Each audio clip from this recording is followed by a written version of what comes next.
the Honorable Governor of Arunachal Pradesh, Shri K.T. Parnaik ji, Honorable Chief Minister Shri Pema Khandu ji, Honorable Minister Parliamentary Affairs Shri P.D. Sona ji, Honorable Speaker Shri Tesam Pongte ji, Honorable Deputy Secretary Shri Kardo Nyegyor ji, respected former Chief Ministers, former Deputy Chief Ministers, former Speakers and former Deputy Speakers,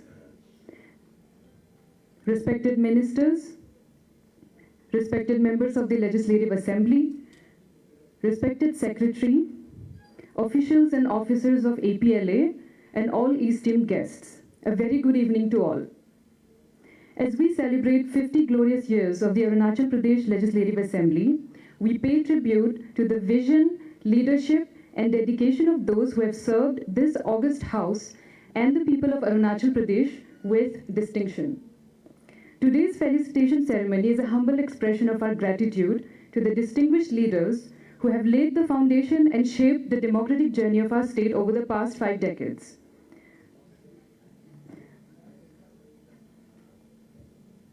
I also welcome Honorable Deputy Chief Minister Shri Chaunamen-ji again. Now, to formally commence today's ceremony, it is my honor to invite the esteemed Honorable Speaker Shri Tesam Pongte ji to deliver the welcome address.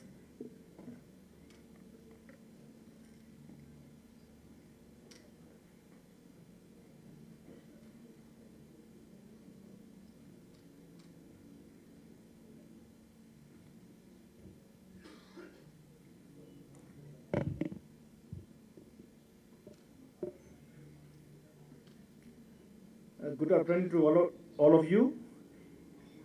It is with immense pleasure and a deep sense of honor that I stand here to welcome again to Honorable Governor, Lieutenant General Retired K.T. Parnaik ji, Honorable Chief Minister Shri Pema Khandu ji, Honorable Deputy Chief Minister Shri Chaunamen ji, Honorable Minister of Parliamentary Affairs Shri P.D. Sona ji, Honorable Council of Ministers, Honorable Deputy Speaker Shri Kardo Nyegyor ji, members of Legislative Assembly, Chief Secretary and senior government officers of the state government, media friends, and ladies and gentlemen, to this felicitation program.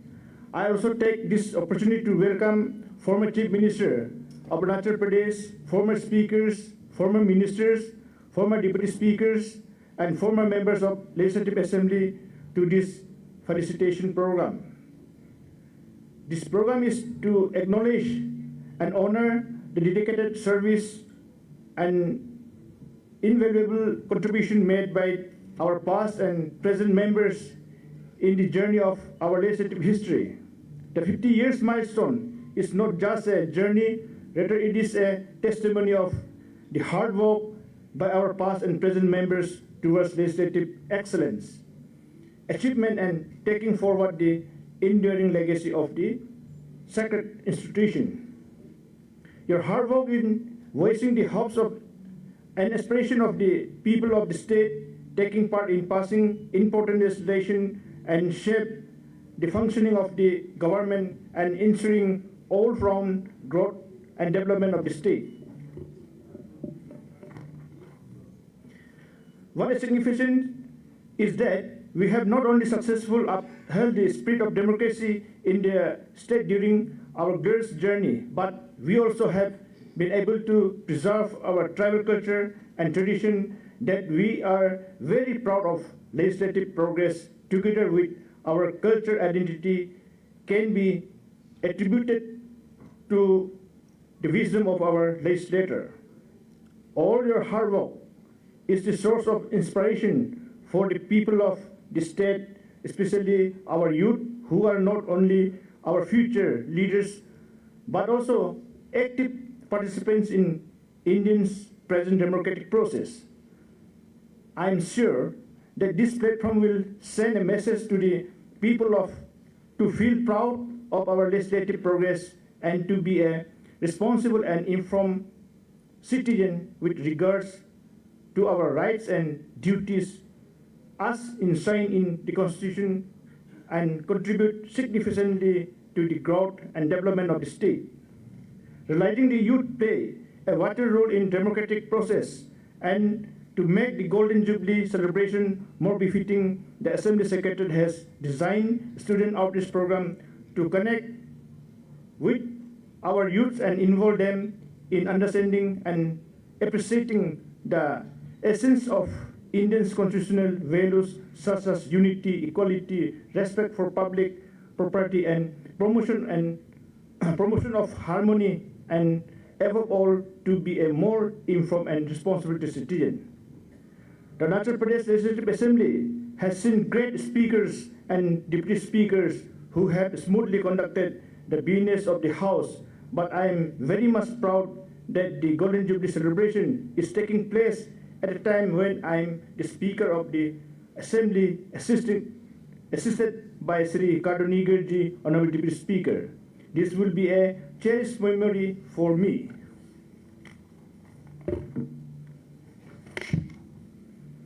In the words of our former Speaker and present MLA Sri Wangling Lobangdong, the Arunachal Pradesh Legislative Assembly has a reputation of being one of the best in the country for its decency, decorum, and dignity. Our assembly is never known for fire and economy, but for its wit and wisdom. Its history is filled with eventful debates, resolution, motion, and legislation. It has always been in the forefront in defense of the state and the union. It has never lowered its guard when it comes to public cause and interest, even though the assembly faced short spell of turmoil on more occasions than once. Lastly, through this platform, I extend my warm wishes to the people of the state on attaining the historic milestone, and also express my heartfelt gratitude to all the past and present members for their wisdom and steadfastness in upholding the spirit of democracy and contributing immensely to the growth and development of the state. I would also like to express my sincere appreciation to Srimati Tadarmina, Secretary, Legislative Assembly, Sri Agap Mosang, Additional Secretary, Legislative Assembly, and all the officers and staff of the Legislative Assembly Secretariat for working tirelessly in a team spirit and with full devotion to make this Golden Jubilee celebration a resounding success. I would also like to express my sincere appreciation to all the past officers and staff of the Assembly Secretariat for their invaluable support and guidance in the legislative journey. Once again, I welcome all of you to this felicitation program. Jai Hind, Jai Arunachal, long live Arunachal Legislative Assembly.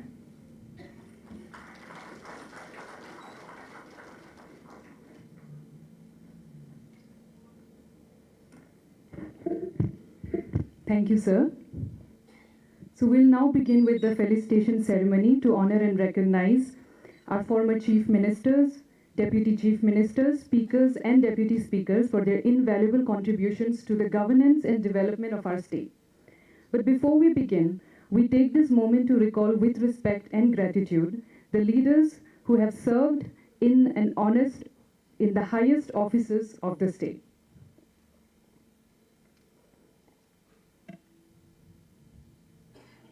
Our former chief ministers, Shri P.K. Thongunji, Shri Tomo Ribaji, Shri Gegong Apangji, Shri Mukut Mithiji, Shri Dorji Khanduji, Shri Jarbong Gamlinji, Shri Nagum Tukiji, Shri Kalikho Pulji.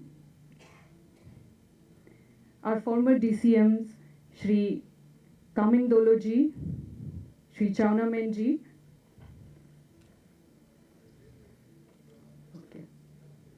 he's also the present DCM, yes. Okay. Our former speakers, Shri Nokme Namatiji, Shri Padiyubeji, Shri T.L. Rajkumarji, Shri Lijum Ronyaji, Shri Tako Dabiji, Shri Chaunamenji, Shri Tamyo Tagaji, Shri Setong Senaji, Shri Wanglin Loangdongji, Shri Nabum Rebyaji, Shri Wangki Loangji, Shri Tenzing Norbu Thongdokji, Shri P.D. Sonaji, and our present speaker, Shri Tesampongteji. And finally, our former deputy speakers, Shri Padi Yubeji, Shri Tadik Chijeji, Shri Pasang Wangchuk Sonaji, Shri Chera Taloji, Shri C.C. Singfoji, Shri Hari Natungji, Shri Daklo Nijakji, Shri Setong Senaji, Shri Rajesh Tachoji, Shri Nenong Ering Sir, Shri Takar Mardeji, Shri Tapang Taloji, Shri Jongde Kenaji, Shri Tien Thongdokji, Shri Tumke Bagraji, Shri Alo Lebangji, Shri Tesam Pongteji, and the current Shri Kardo Nigyorji.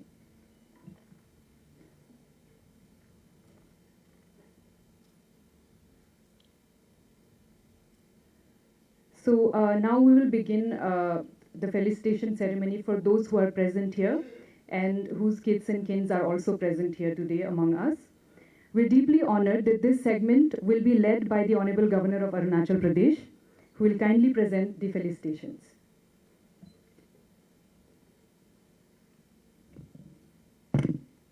May I now invite Shri P.K. Thongunji on stage.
Okay.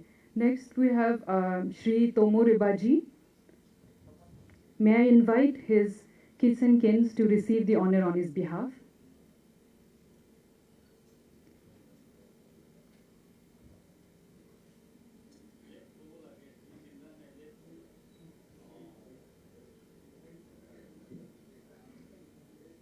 Yes, okay, sir.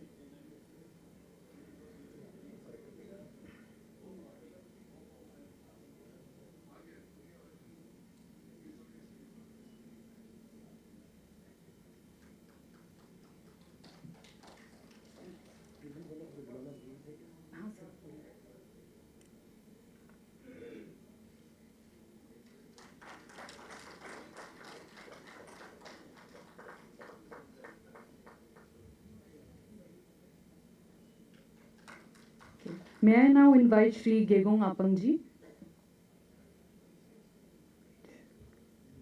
Okay. May I invite his family members to receive the honor on his behalf?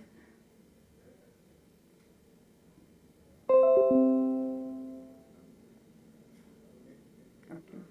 Next we have Shri Mukutmiti ji. May I invite his kids and kins to receive the honor on his behalf?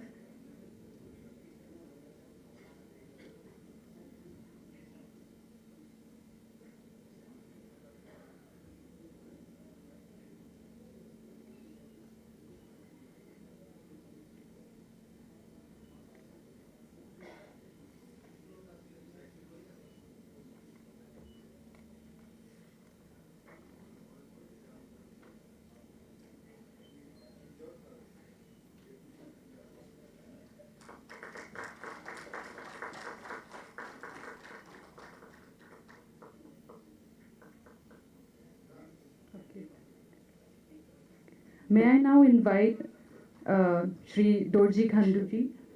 May I invite late Dorji Khandu ji.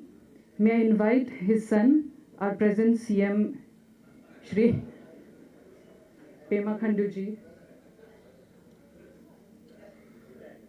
Acha. Okay. May I invite his son, Shri Tashi Khandu, to receive the honor on his behalf.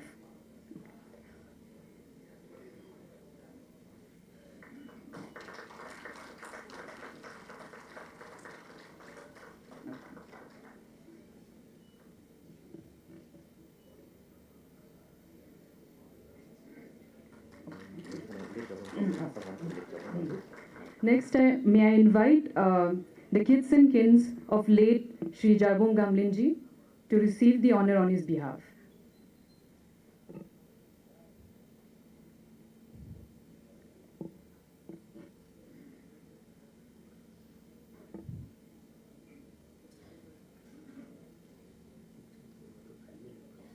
Okay, sir.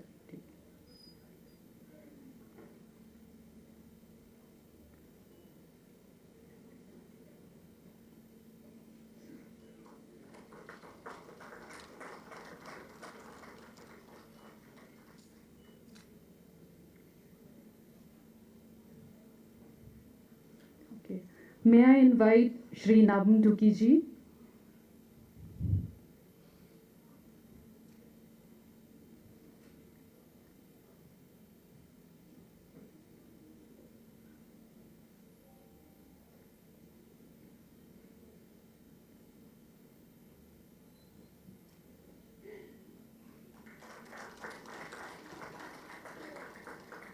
Okay.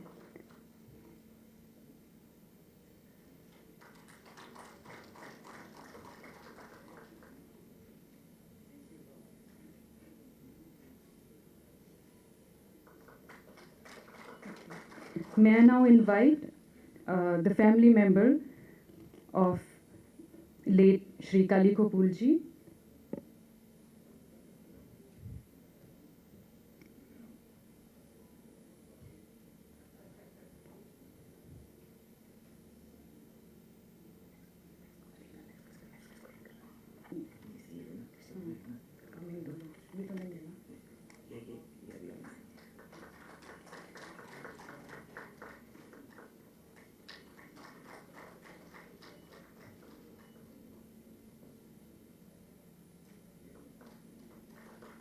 Okay. Now may I invite Shri Pema Khandu ji, the incumbent CM.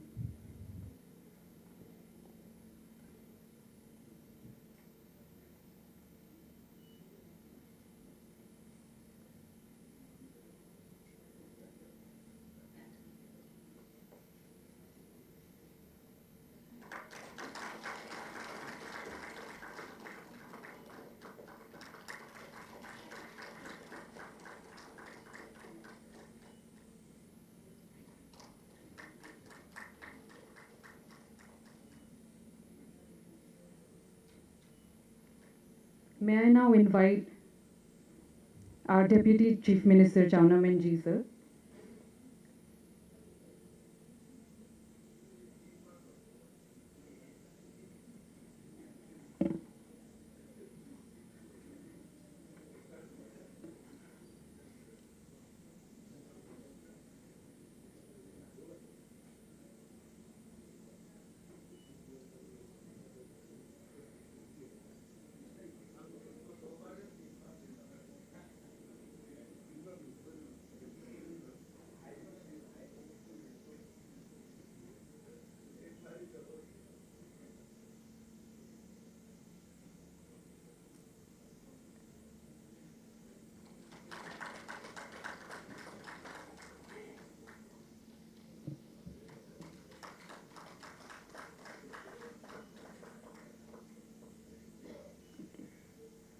May I now invite Shri D.L. Rajkumar ji?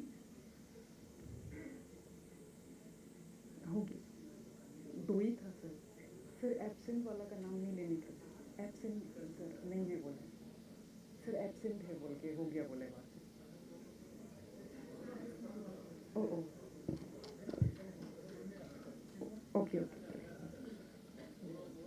Okay इनके बाद से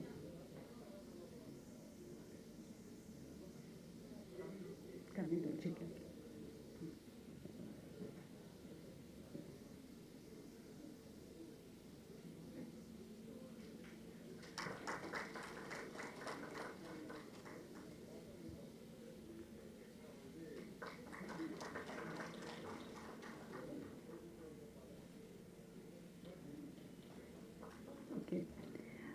We just had a little error. May I now invite Shri Kaming Dolo sir or his family members to receive the honor in his behalf.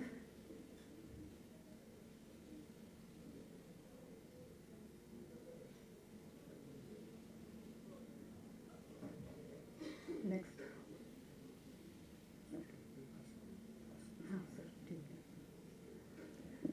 Okay, we'll move on with our former speakers. Now, may I invite Shri Lijum Ronya.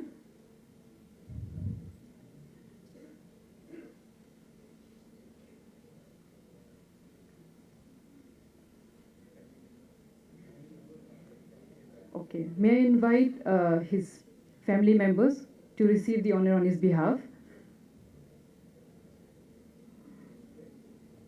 Okay. Now may I invite the family members of late Shri Tako Dabi.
Now may I invite Shri Tamyo Tagaji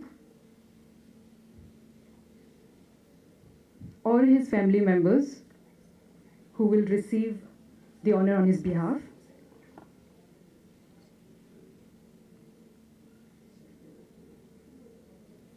Okay. Now may I invite the family members of Shri Setong Senaji.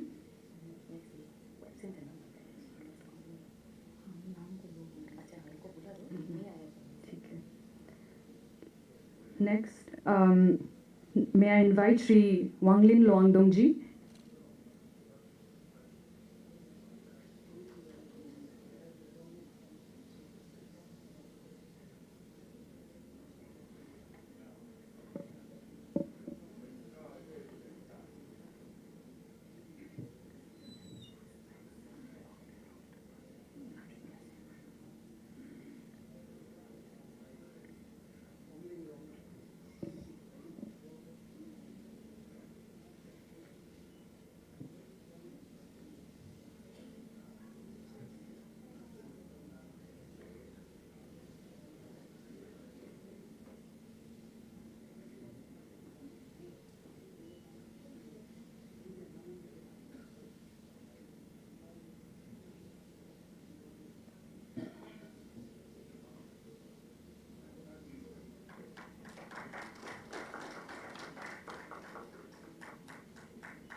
Now may I invite Shri Nabum Rebiaji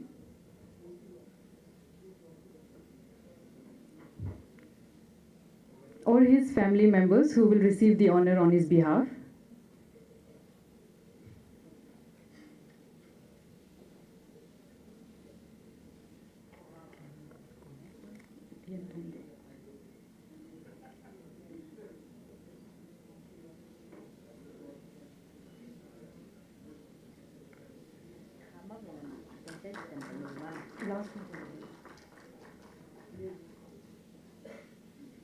May I invite Shri Wangki Loangji?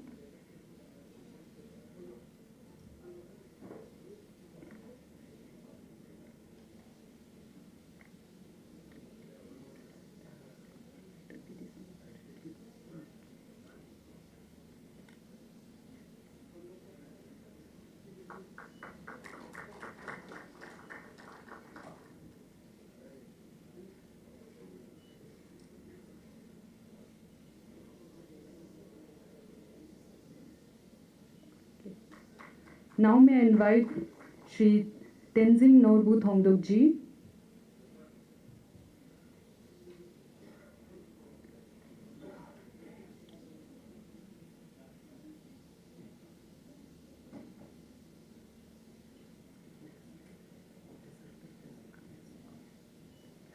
Deputy Speakers.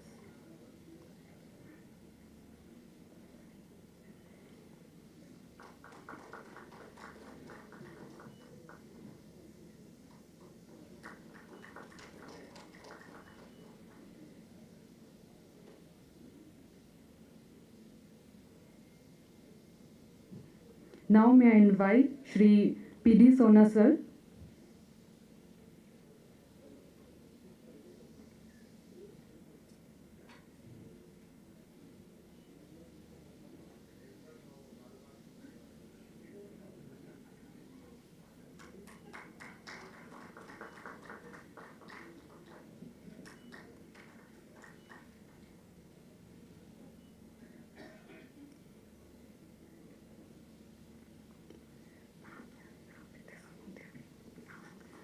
Now may I request Honorable Governor to felicitate our current speaker, Shri Tesam Pongteji.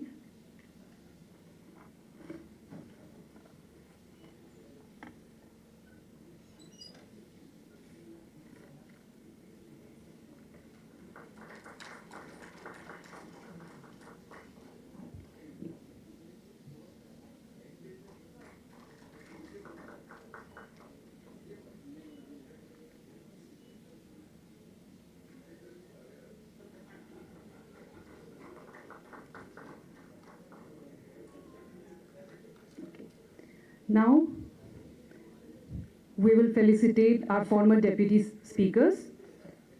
May I invite the family members of late Shri Padi Yubeji?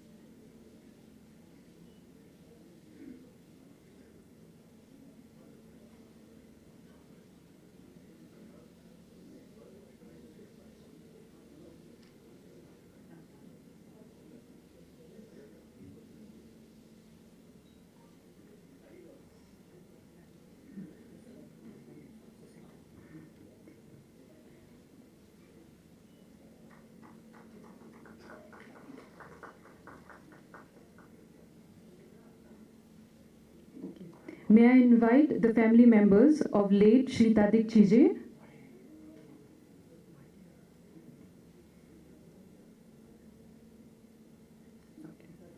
Now may I invite late Shri Pasang Wangchuk Sona's son, Lakpa Sonaji, accompanied by his grandsons Palden Dhondup Sona and Sonam Sona.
May I now invite the family members of late Sri Chera Talo.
Now may I invite Shri C.C. Singpho.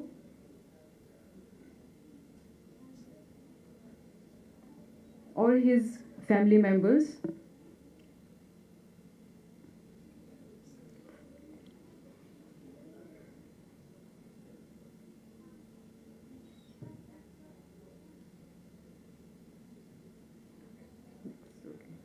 Now may I invite Shri Harinatu.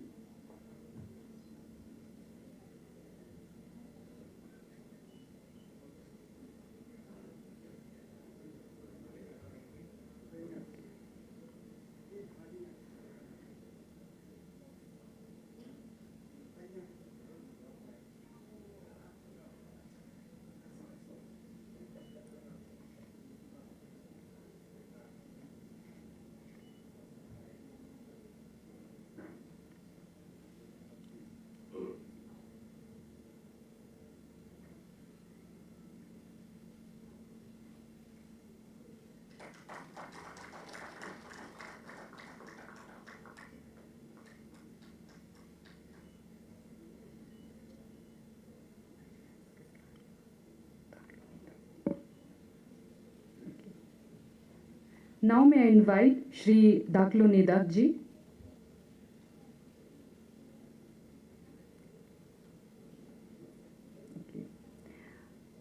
Now may I invite Shri Rajesh Tacho ji.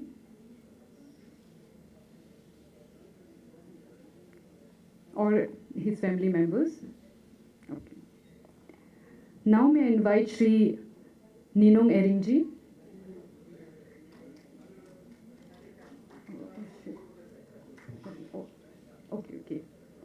Okay. May I invite the family member of Shri Rajesh Tacho.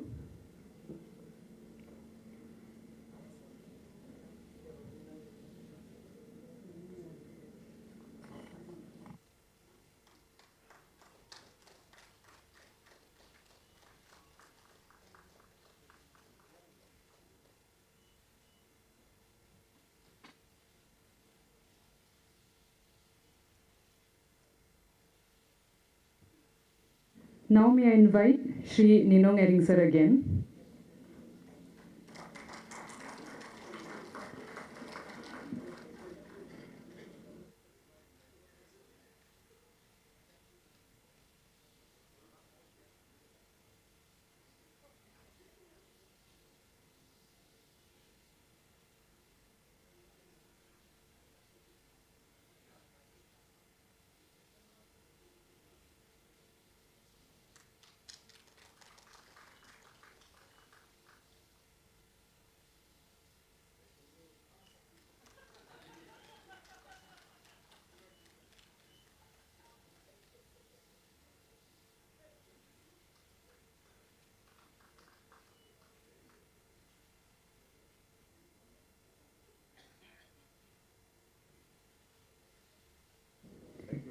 Thank you, sir. Now may I invite Shri Takar Marde ji or his family members. Now may I invite Shri Tapang Talo ji.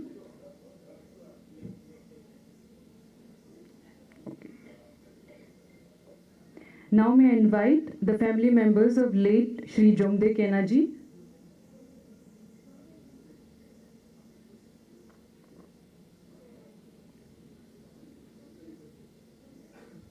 Now may I invite Shri Tumke Bagraji.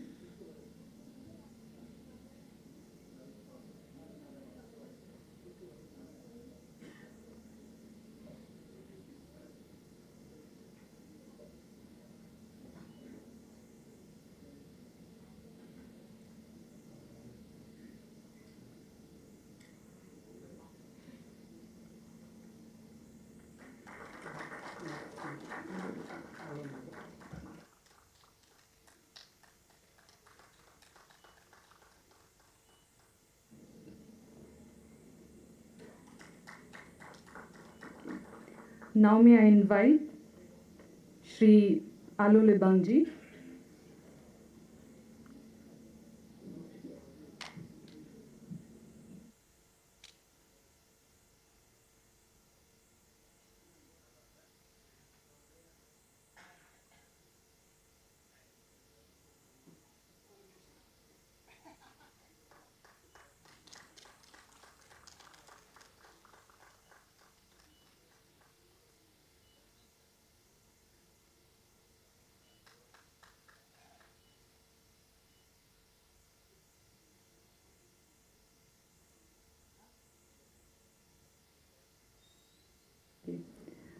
Now, may I invite our present Deputy Speaker, Shri Kardo Nyegyorji.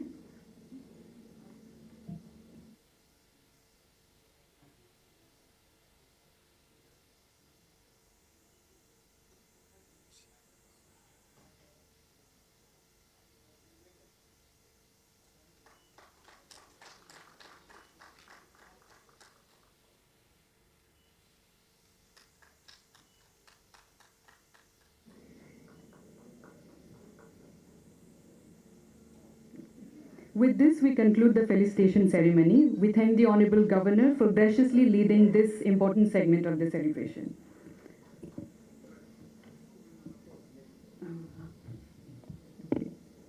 We once again extend our deepest gratitude to all the distinguished leaders we have honored today. Your contributions have laid the foundation of our democratic institutions and continue to inspire future generations. For those esteemed leaders or their family members who could not be present with us today due to unavoidable circumstances, the Arunachal Pradesh Legislative Assembly officials will have the honor of personally delivering the felicitation gifts to their homes as a mark of deep respect and recognition for their service. We remain grateful for their contributions, and their absence today does not diminish the significance of the honor being conferred. We thank the family members for joining us and for accepting this humble tribute to the memory of their beloved.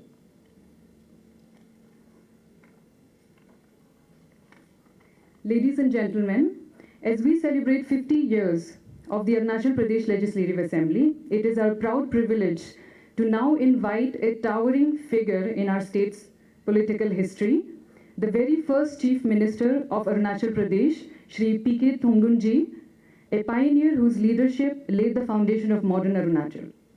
Sir, we are honored by your presence. May I now respectfully invite you to address this august gathering.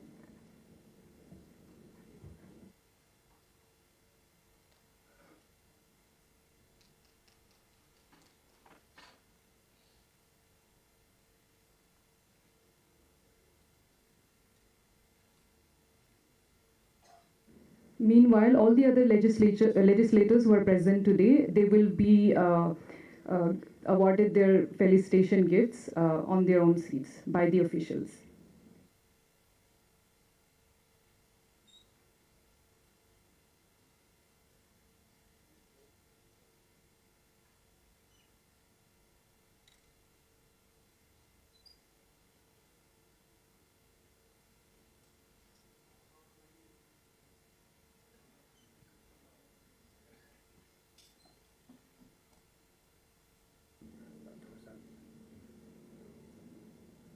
महामहिम राज्यपाल पटनायक जी,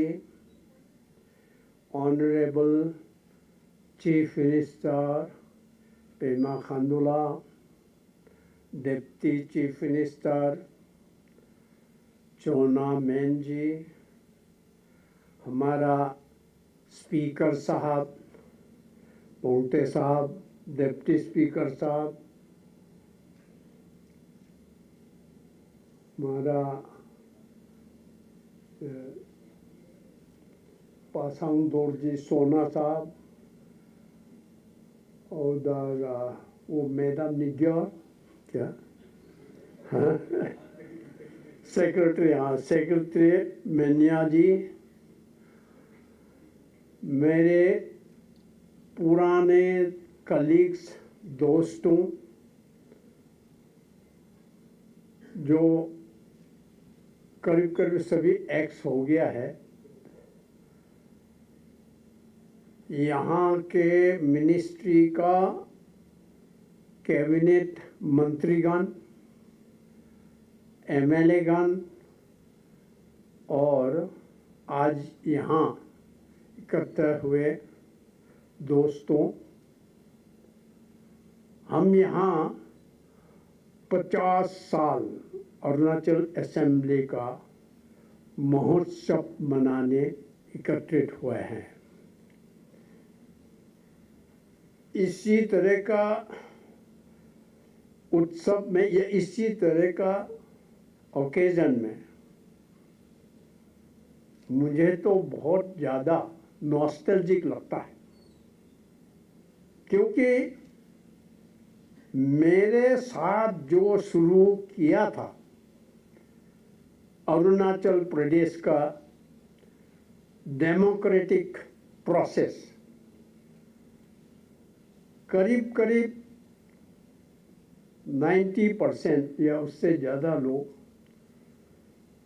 हमारे बीच नहीं हैं। सबसे पहला तो हम 5 counsellors थे, असीटमा नहीं है, तादर तांग साहब नहीं है, सोवेंग तांग जी नहीं है, अब रह गया मैं और वांगफा लुआंग साहब। हम लोगों का भी उम्र काफ़ी हो गया है, ऑलमोस्ट इनकैपेसिटेड है, फिर भी जो फर्स्ट काउंसलर 5 हम लोग थे, उसमें से हम 2 जिंदा है भी।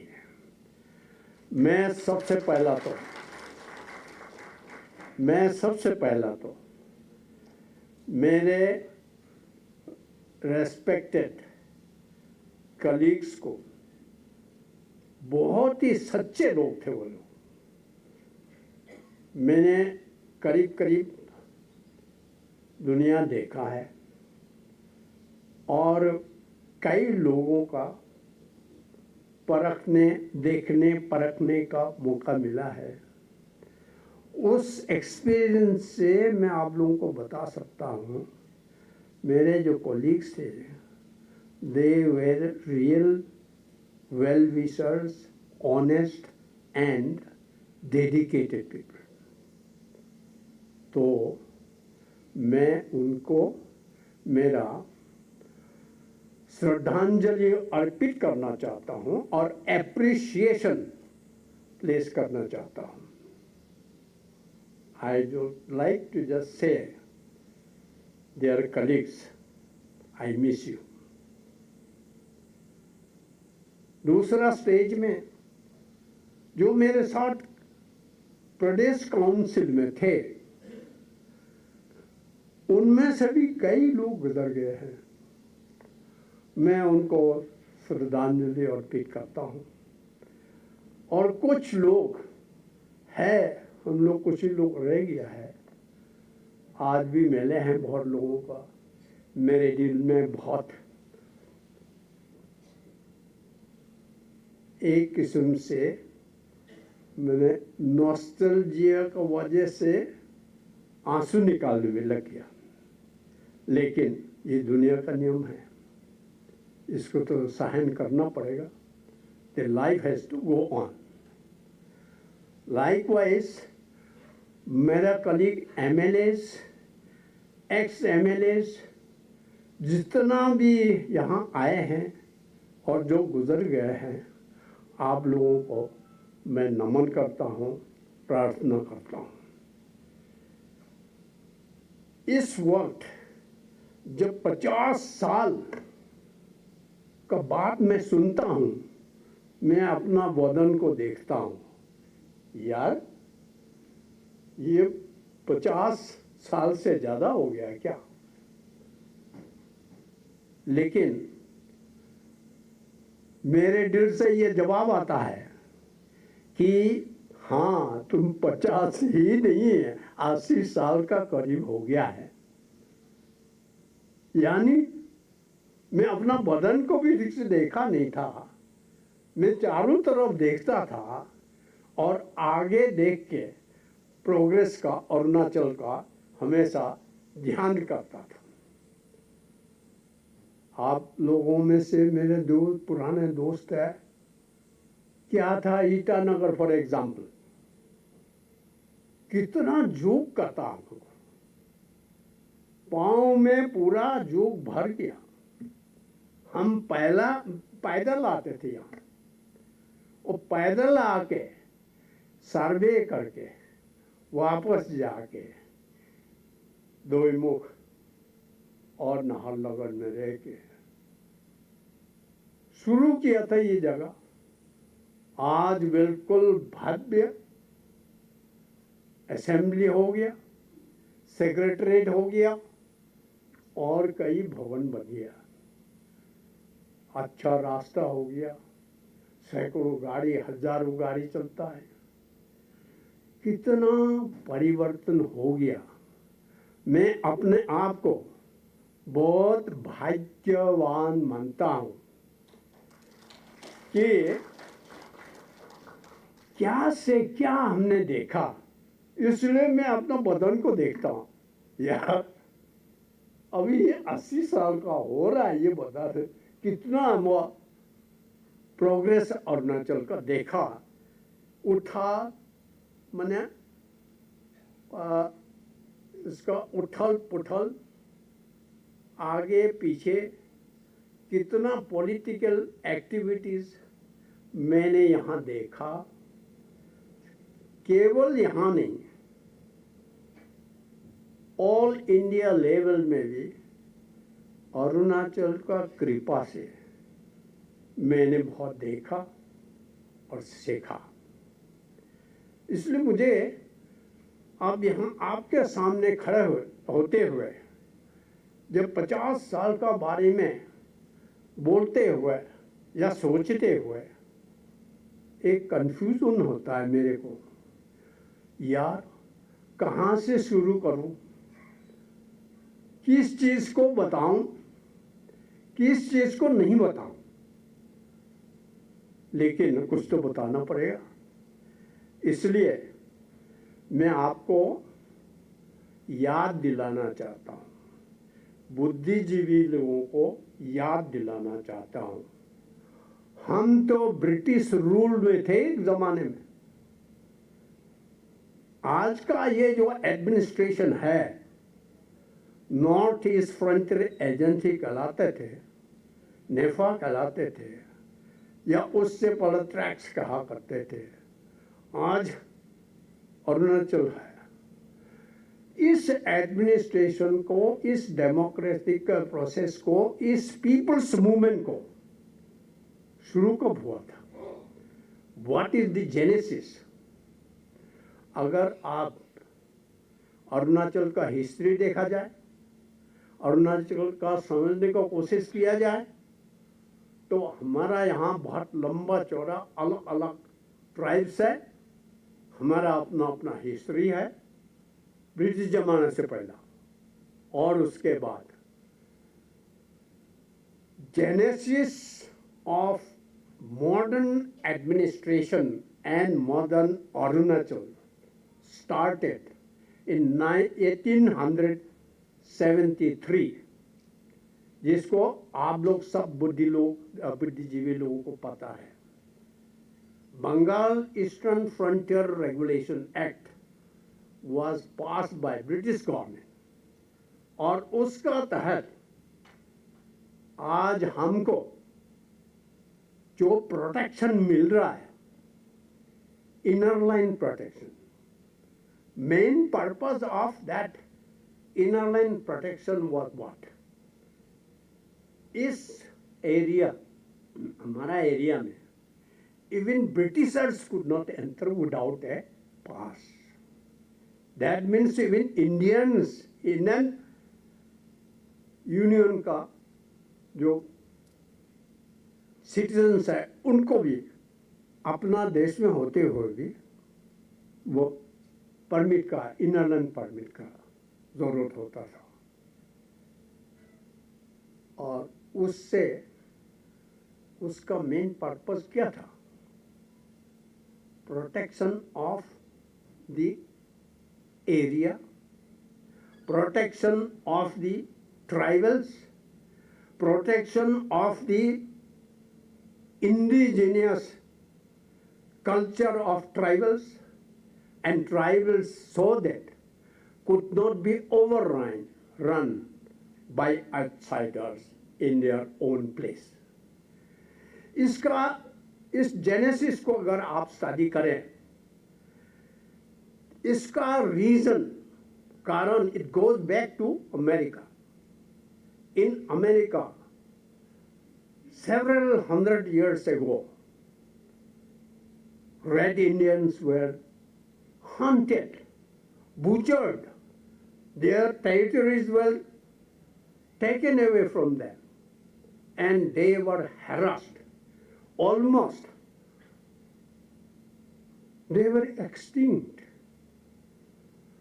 उसमें से भी ब्रिटिश गवर्नमेंट, ब्रिटिश उस जमाने के लोगों ने सीखा, तो इसलिए for the protection of your area, your land, your water, your jungle, your culture, your identity, this was introduce, जिसको हम लोग आजकल लाइटली समटाइम्स खेल खेल में या हंसी खुशी में बात कर लेते हैं कि Bengal, Eastern Bengal Frontier Regulation में ये ऐसा है. There were some leaders who had oppose also. If you go through the contemporary history and ancient history, you will come to know about British rule and how it started. 1873 के बाद, eastern Bengal Frontier regulation के बाद, it was supplemented in 1996 by Chin Hill Act, and by giving powers through Chin Hill Act, the village heads, village tribal heads were entrusted with some more political as well as judicial powers. That is why today, even today, we have village council, हमारा कैमांग है, गांवबरा system है. All these were emanated really from these two regulations. After the achievement of independence, there were so many researchers, so many scholars, and there was one gentleman whose name is Dr. Warrior Alvin. I don't know the present generation know it or not. He had written a book. The name was The Policy of NIFA. Now, I will take up that slightly later. After independence, when तो पानी मिलेगा क्या? After independence, when the scholars, researchers, they went around how to go about the policy for Central Indian tribals, mainland Indians, and Northeast Indian.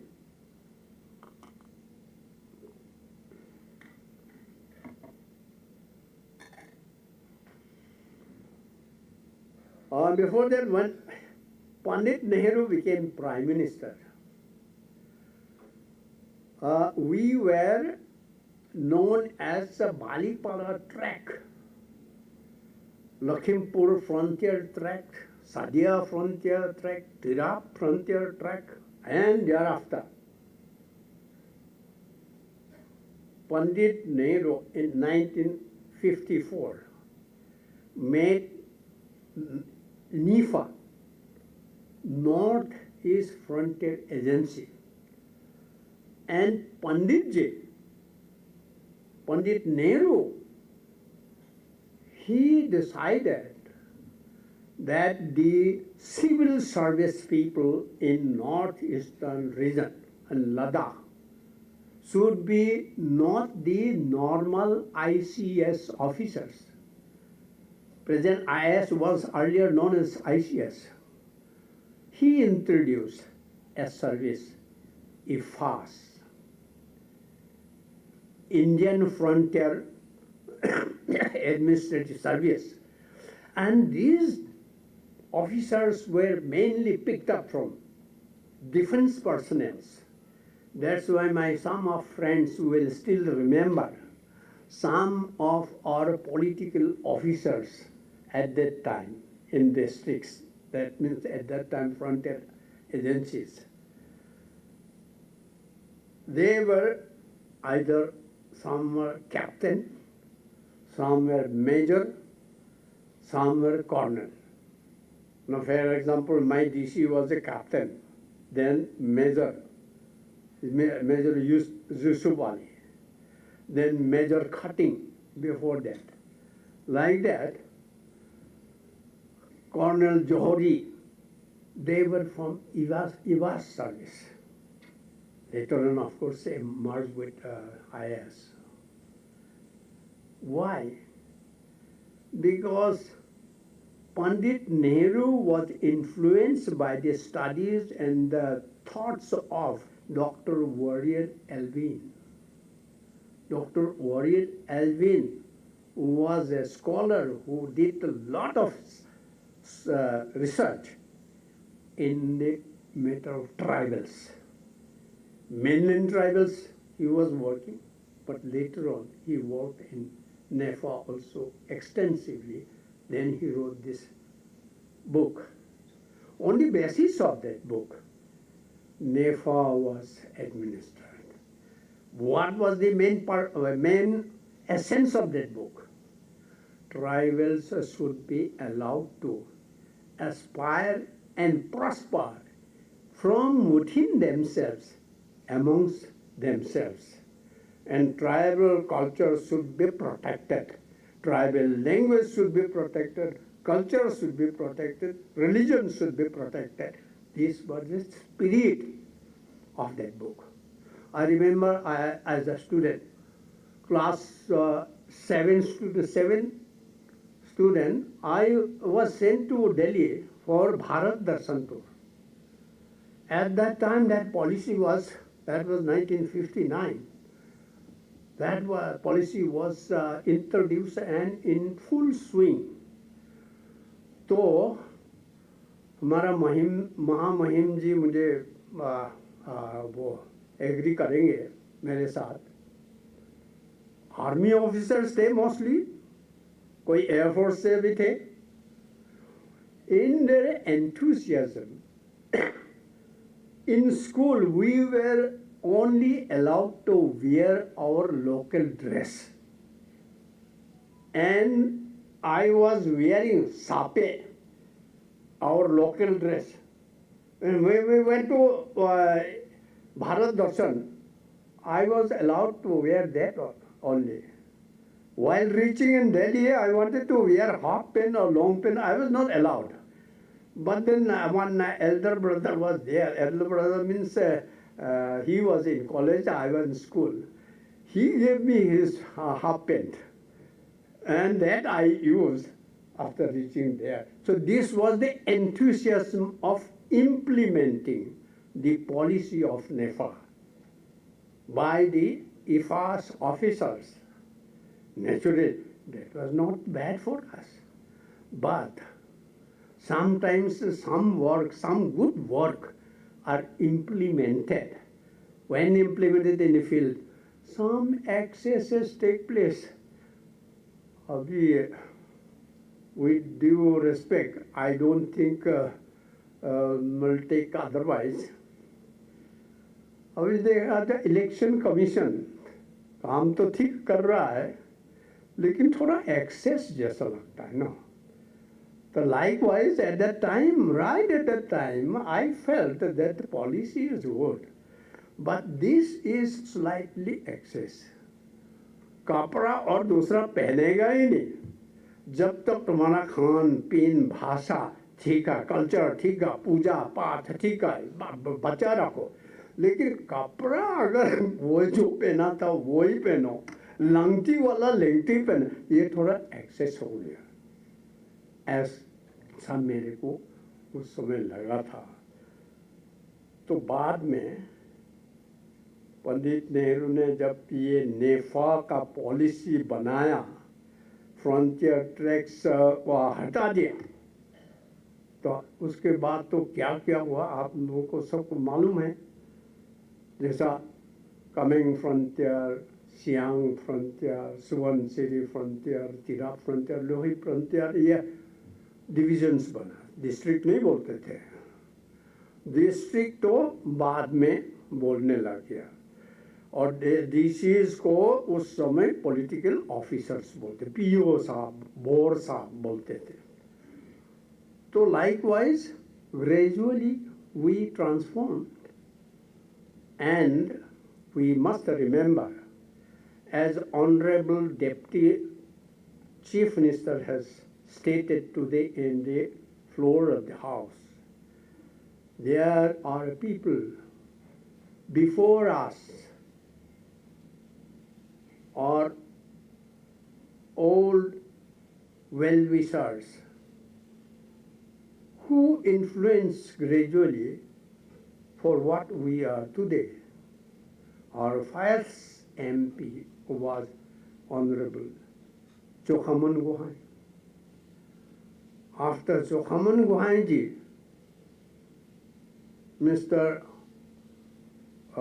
Dying Iring, हमारा कुने इरिंग जी का पिताजी was MP from the NEFA, and it is during his time. For the first time in Arunachal Pradesh, a step was taken, that is Panchayati Raj system. And on his recommendation, Pandit Nehru, Indira Gandhi agreed that, yes, Panchayati Raj should be there.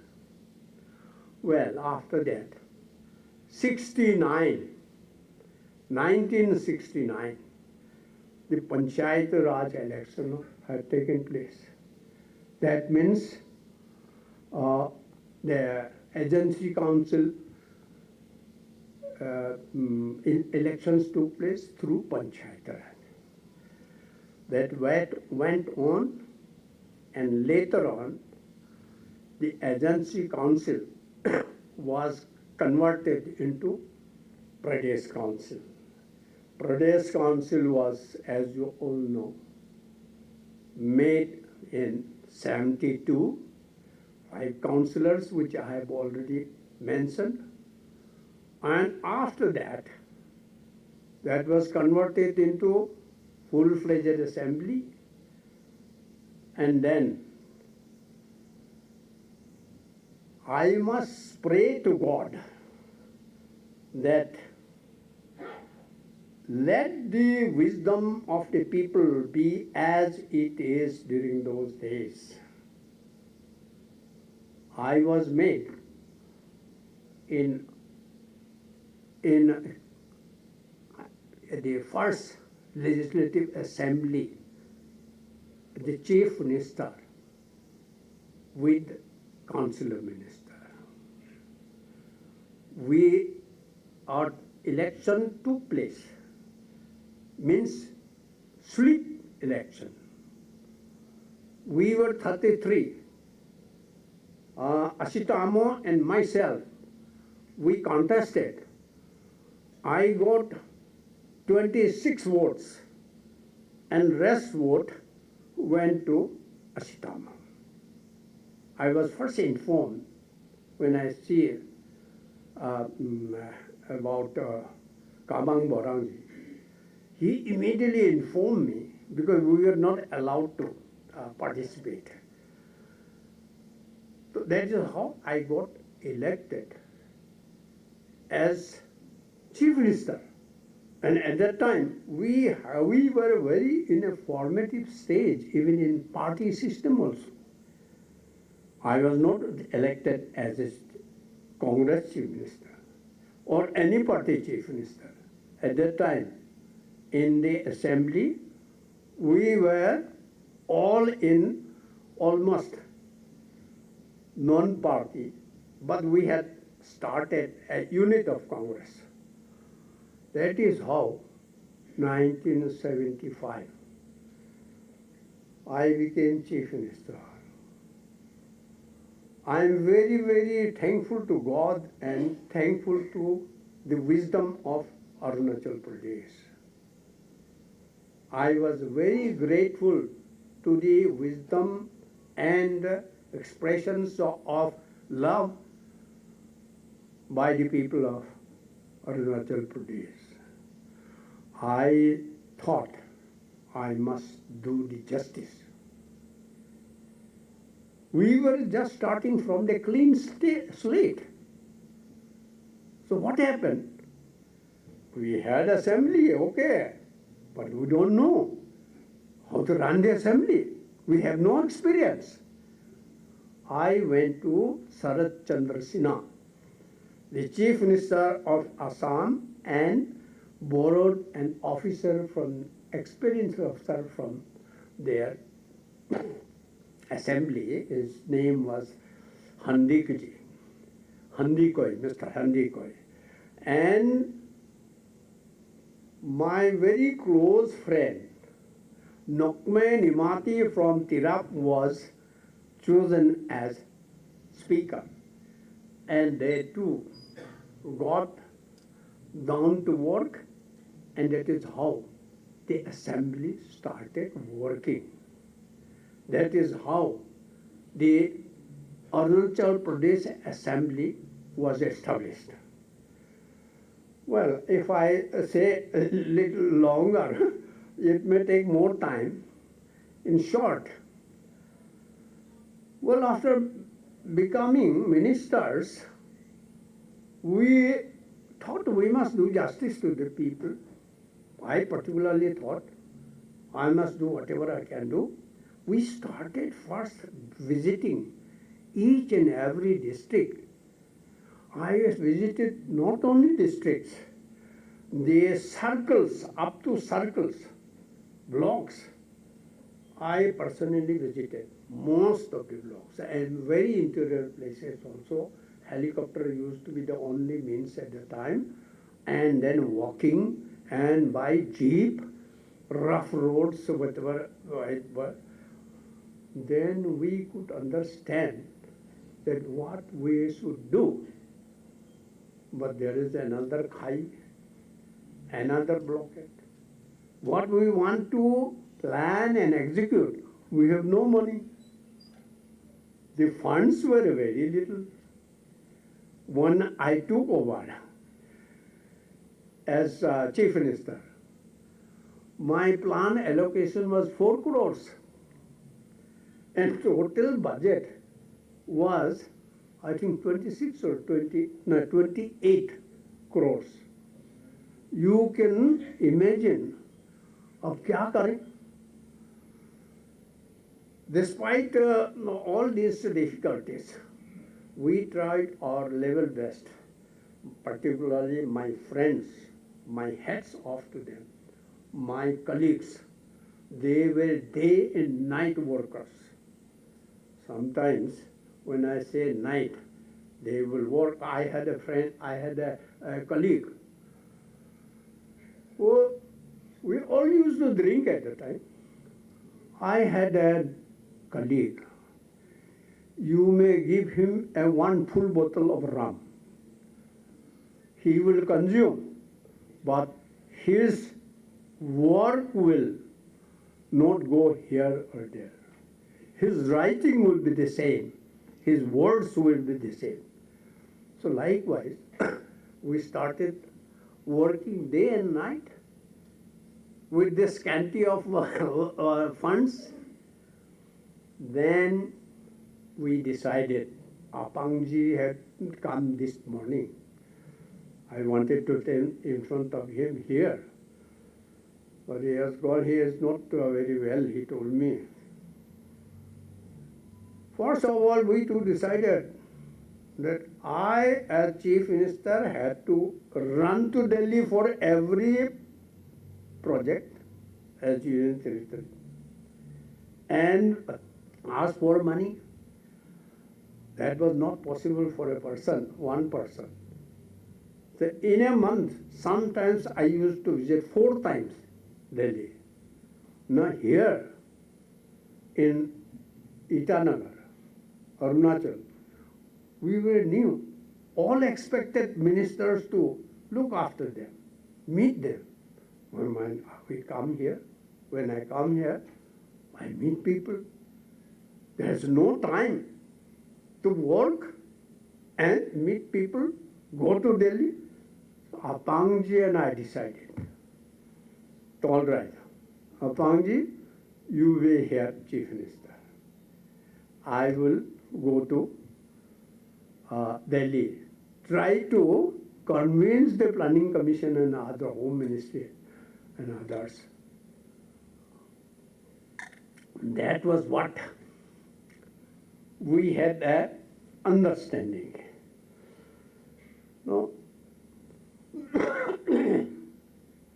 Before that, the Home Minister was Mr. Uma Shankar Dixit in Delhi.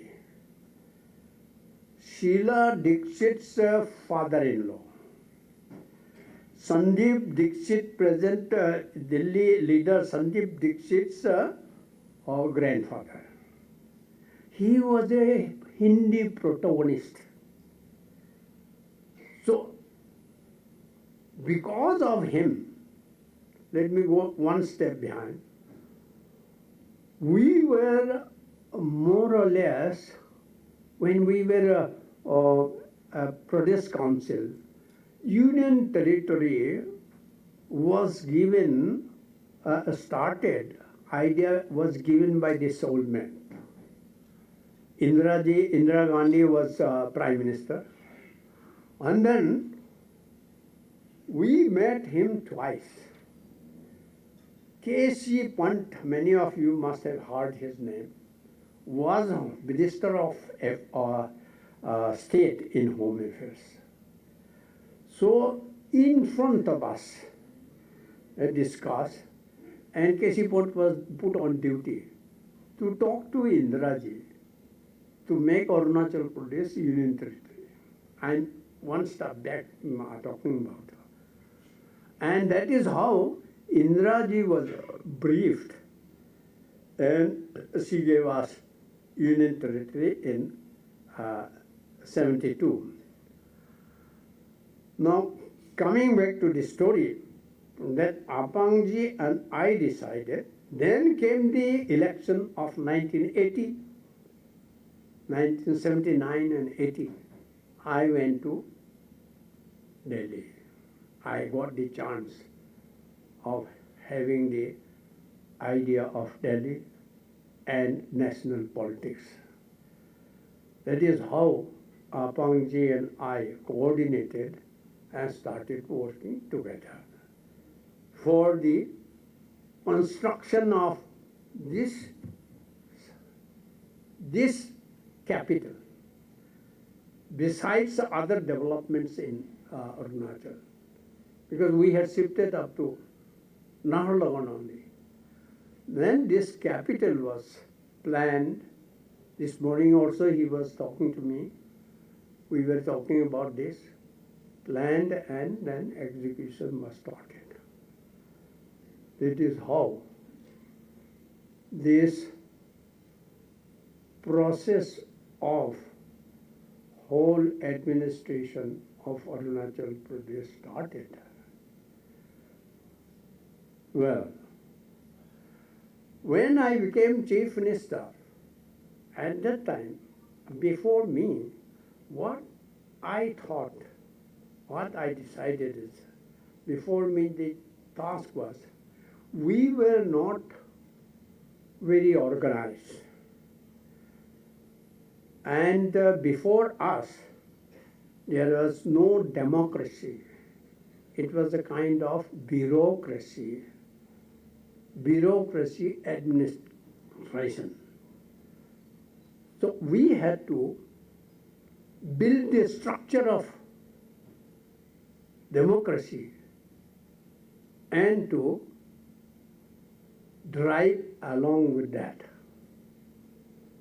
So we had no political party, no formal election. We had met Congress party.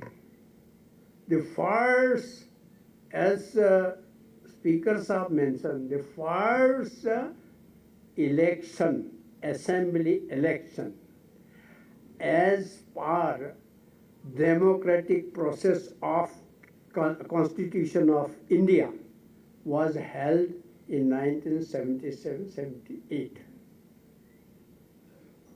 At that time, before that time, there was no such party system or elections. So the legislature had to be established. Also, the executive has to be established. Judiciary has to be properly handled. We had no judicial system. We had officers, DCs or ESCs were also executive magistrates. So that is how we thought that the framework has to be built up. So first we established elected assembly in 1977-78. And then executive was built, no doubt, because chief minister, ministers and other officers are executive. And third one was judiciary. In Arunachal Pradesh, do you know, Police Act was not applicable when I took over. We had no police department in the state. I had to run to Delhi and for money and had to start the Bandardeva Police Training Center. I must thank those officers, they had cooperated. And likewise, there are so many, even PWD, just now we were talking about PWD. We had no PWD in Arunachal. I had to start very afresh. We were run by a CPWD who were controlled by the central ministry. So like that, gradually we built up the executive framework. Judicial framework, as mentioned today in quite a number of times, the High Court was Guwahati High Court. We had no judiciary, separate judiciary. We had made a beginning, but it takes time. Now I'm happy that judiciary is separated. We have judges, separate judges.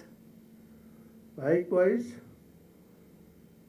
this constitutional framework or the functional framework or the hardware for running the administration and development work was set.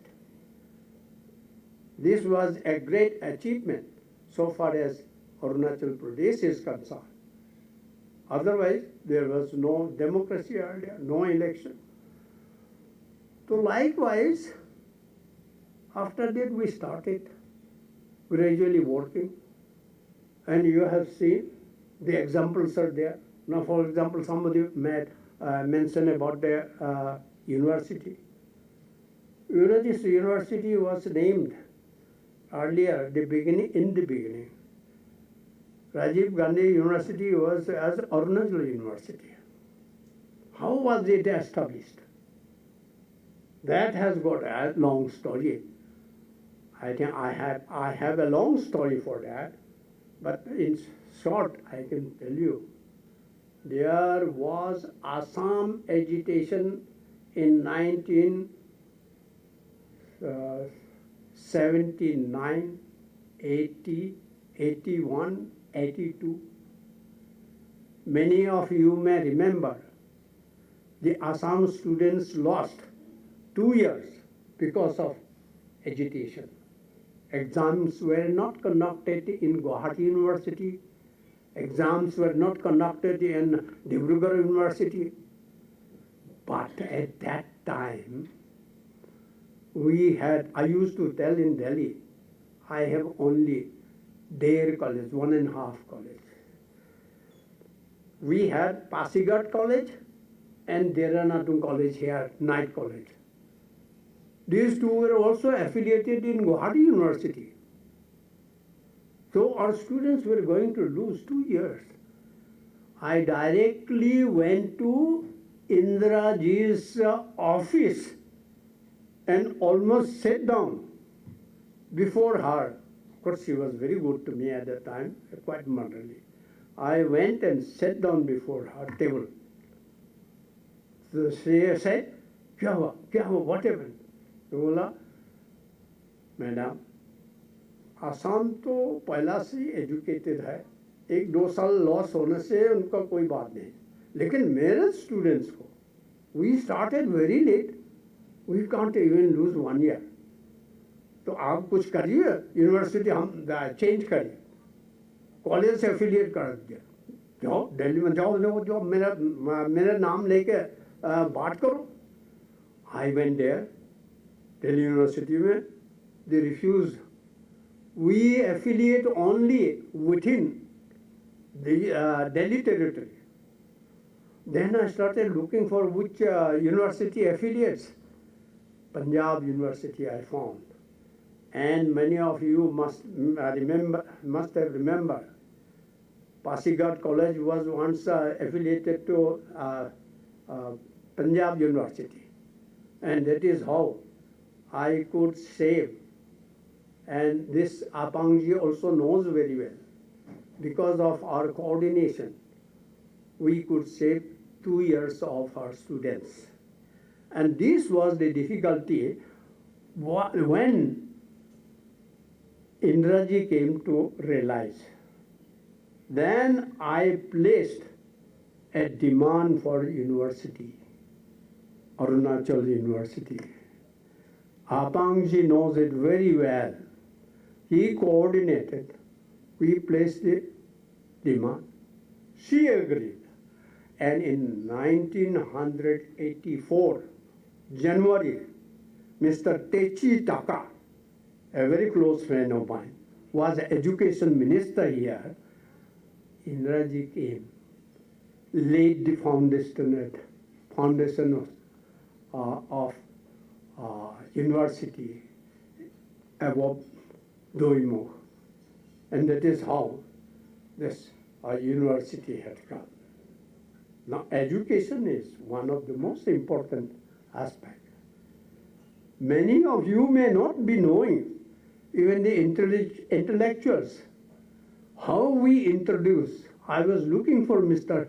Wangsal Wang today.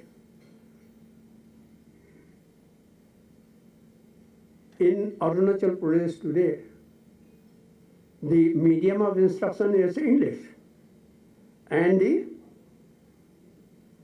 Hindi starts right from the beginning. Earlier, Assamese, I read in Assamese medium, I studied in Assamese medium. There was Assamese medium, and in some remote areas, Hindi medium, there was a hodgepodge sort of thing. Then we decided, studied, brought, I personally took some delegations from Delhi. One joint secretary, Jain Chaudhary, was very active. And then my colleague at that time, education minister in charge in council in the council was Wangfa Luang Saab. And his director, that means our education director, was one Shyam Lal Soni, huge tall fellow. Wangala साहब को हम क्या वांगफा साहब को हम joke करते थे कि आपका 3 गुना है आपका director. He was such a huge Punjabi gentleman. He was a Hindi protagonist. He wanted that Hindi should be the medium of instruction, Rashtrabhasha. Then my own colleagues, very close colleagues, close elderly people, they were in favor of Assamese, to continue Assamese medium. And then, right from Pradesh Council till we became the assembly, in the assembly or ministry, I worked out a formula, said that let English be the medium, Hindi should start from the beginning, and syllabus should be CBSE. That was agreed, resolution was passed. I went to Delhi, I got agreed from the CBSE also. That is how today our children have no problem. They are quite efficient in English as well as Hindi. So many competitive exams are being easily passed by our students. Many of them are coming up. So this was one of our, say, foundation. Likewise, there are so many things, if we count, if I don't exactly don't remember, but there are so many which we can recollect, and the important things be further revised and introduced. And after that, I must thank and appreciate, congratulate my successors, right from Gegong Apang till P.K. Thungan. Sorry. Story मैंने शुरू में कहा ना, कहाँ से शुरू करूँ कहाँ से बंद करूँ.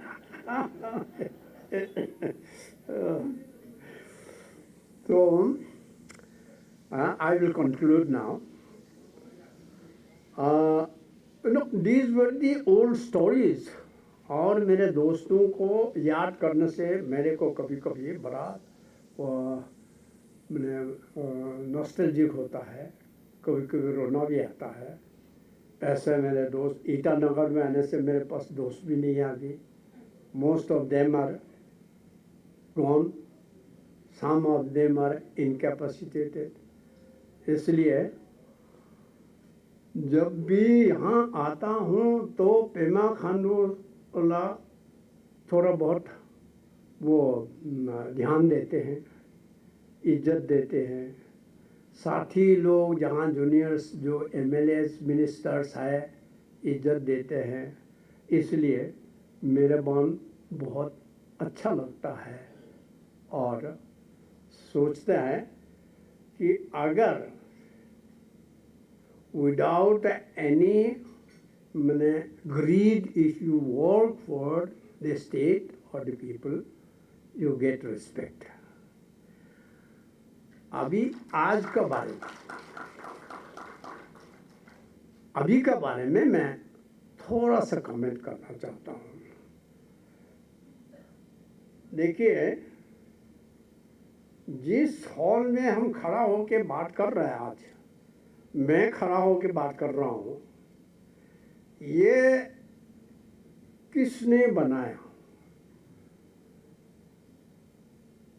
दोरजी खांडू साहब was not a very highly academically qualified person,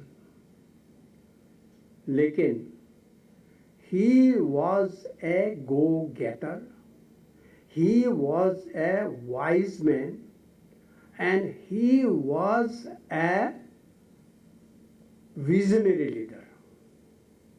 मैं दिल्ली में था तब वो, क्योंकि ये हॉल देख के मैं इसमें असेंबली में आने से हमेशा सोचता हूँ दोरजी खांडू साहब का बारे में। दिल्ली में आके मुझे वो कहता था हम वो एकदम फर्स्ट क्लास असेंबली बना देंगे। आके देखा तो हम बन गया। और यहाँ सेक्रेटरिएट में मैं एक बार गया, देखो मैं तो पहचान ही नहीं आया। हमारा समय में तो असम टाइप का था, बिल्डिंग के बिल्डिंग ब्लॉक है। किसने बनाया? मुझे बताया था दोरजी खांडू साहब ने, ओके एकदम फर्स्ट क्लास असेंबली बना देंगे हम, और ऐसा फर्स्ट क्लास सेक्रेटरिएट बना देंगे। आके देखा तो सचमुच बना है। तो we must pay respect to all the chief ministers. Okay, बहुत अच्छा है, लेकिन जो कंक्रीट काम करके गया है उसको भी तो एक स्पेशली कॉन्ग्रेचुलेट तो करना पड़ेगा। इसलिए दोरजी खांडू साहब को खास तरह से जहाँ हम खड़ा होकर बात कर रहा है, इसलिए उनको धन्यवाद दे रहा हूँ। और मैं जो मेरा जितना भी सक्सेसर थे उनको अप्रिशिएट करता हूँ, धन्यवाद देता हूँ। They have followed what I had laid down, or they have added much more in that. इसलिए उनको मैं नमन करता हूँ। जो लोग गुजर गया है, फिर से एक बार मैं उनको प्रार्थना और नमन करता हूँ। वर्तमान देखो, मैं तो अभी भी कांग्रेस में हूँ, लेकिन अभी मैं ज़्यादा कहूँगा तो ये बीजेपी वाला भी या कांग्रेस वाला भी कन्फ्यूजन में हो सकता है। इसलिए मेरा सीएम साहब का बारे में मैं इतना ही बोलना चाहूँगा। सीएम साहब और डीसीएम साहब जो ये मोदी जी के साथ मिलके पॉलिटिकली अगर कहा जाए तो कॉन्स्पायर करके जो पैसा ला के, जो प्रोजेक्ट ला के यहाँ चला रहा है ना, ये तो मैं अप्रिशिएट करता हूँ। इसलिए पेमा खांडूला और डिप्टी सीएम साहब चौनामैन जी को मैं कॉन्ग्रेचुलेट करता हूँ। जो प्रोग्रेस आप लोग करा रहा है, this is wonderful, please keep up. Arunachal is already one of the most advanced and good states in India. I think this should be carried on, and a day is not very far off when we can become #1 state in the country. Or the sincerity, the working system, the way one or the hard work is put. अरुणाचलीज में जितना capacity है, दिमाग जितना capacity है, we are not less than anybody else, if not more progressive. Arunachal के लोगों का कृपा से मुझे पांच प्राइम मिनिस्टर के साथ काम करने का मौका मिला इंडिया में। सबसे पहले तो इंदिरा जी के साथ, फिर मोरारजी देसाई के साथ, चौधरी चरण सिंह के साथ, फिर राजीव गांधी के साथ, नरसिम्हा राव के साथ डायरेक्टली काम करने का मौका मिला। उसमें ऑर्डिनरी मौका भी नहीं है, आप लोग बहुतों को मालूम है। I was suppose to be one of the very close person to close चेला to Indira ji. I was one of the closest, last में तो क्लोजेस्ट हो गया था with Rajiv Gandhi. Narasimha Rao of course was very close to me in the sense that politically he used to use me. और yeah, Charan Singh, I liked him. I worked with him also because ये बिल्कुल हमारा अरुणाचल का tribal जैसा है। ये हरियाणा भी था, हरियाणा भी थे तो मतलब जाट थे तो हरियाणा के पास वेस्टर्न यूपी में है। वो लठ मारो भगाओ इस तरह का आदमी था, तो मेरे साथ बहुत वो मेल जोल होता था। चरण सिंह जी भी, मोरारजी देसाई के साथ काम करके मैं बहुत सीख लिया। ये सीखा कि लोगों से सावधान रहना चाहिए। ऐसा बहुत से सावधान रहना चाहिए। तो in the process what I mean is I have been given the chance to go around all over India, meet all kinds of people and all kinds of political parties. VP Singh भी मेरे समय में prime minister था, लेकिन I never worked with him. I always work to throw him out and I was able to throw him out. आज आपको बता रहा हूँ, हमने ऐसा टिग्रम लगाया, ऐसा चक्कर चलाया कि उनको हटना पड़ा। चंद्रशेखर के साथ मेरा नहीं लगता था, क्योंकि हमारा इतना बहुत ज़्यादा दोस्ती नहीं था, पर्सनल ऐसा ही कॉन्टेक्स्ट था, लेकिन पॉलिटिकली हमारा आइडिया थोड़ा सा अलग था। तो इसलिए 5 के साथ में काम किया, चंद्रशेखर और इसके साथ मैंने वीपी सिंह के साथ काम नहीं किया। तो इसलिए बोलता हूँ, मैंने देखा अरुणाचल का जो दिमाग है, अरुणाचलियों का जो दिमाग है, जो अप्रोच है, जो इंटेलिजेंस है, जो विजडम है, not less than anybody else. मैं आपको बता रहा हूँ, मैं तमिलनाडु में इलेक्शन खेलने गया, इलेक्शन काम के लिए। मैं उसमें कर्नाटका में, उड़ीसा में, बंगाल में, झारखंड, कश्मीर, लद्दाख, हरियाणा, बॉम्बे, सब में गया। If you want to know some people, some group, some clans, some caste, creed, you go inside them, you will come to know.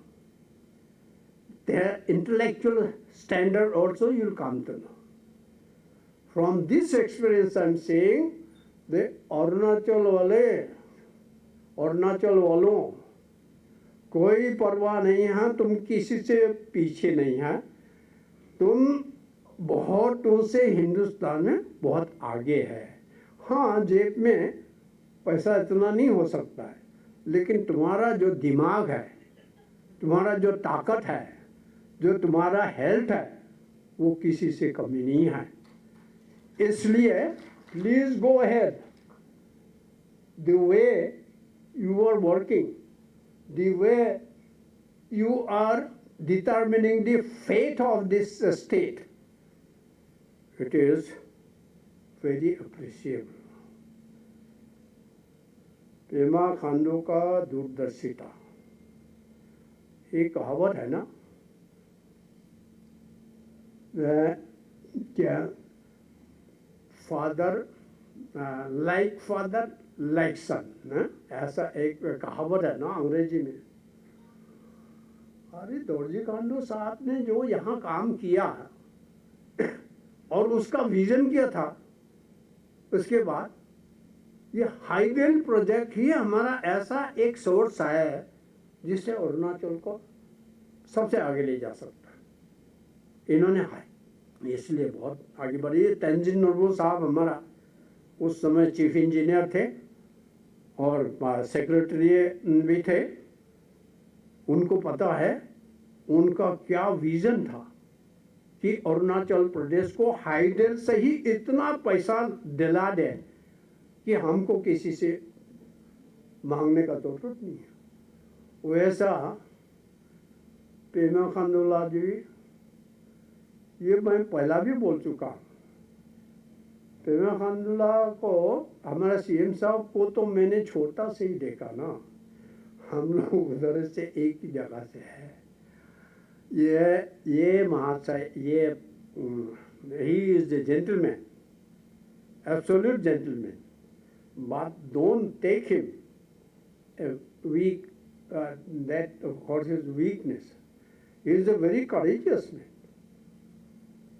आज तक हिंदुस्तान किसी चीफ मिनिस्टर ने खड़ा होके बोला हमारा सीमा चाइना के पास बात साफ नहीं है? किसी ने बोला? ये चीफ मिनिस्टर खड़ा होके देश के सामने बोलता है, चाइना के सामने बोलता है। ये बोलते हैं कि हम चाइना का साथ हमारा बॉर्डर नहीं है, हमारा तो बॉर्डर तिब्बत है। अरे भाई, ये स्टेटमेंट को लेके नॉट नेशनल लेवल में नहीं, इंटरनेशनल में बात हो रहा है। This is a very very courageous kind of statement. तो दूसरा काम तो कर ही रहा है, आप लोग देख ही रहा है पेमा खांडूला को, लेकिन ये एस्पेक्ट भी आप लोगों ने ध्यान करना चाहिए और रखिए।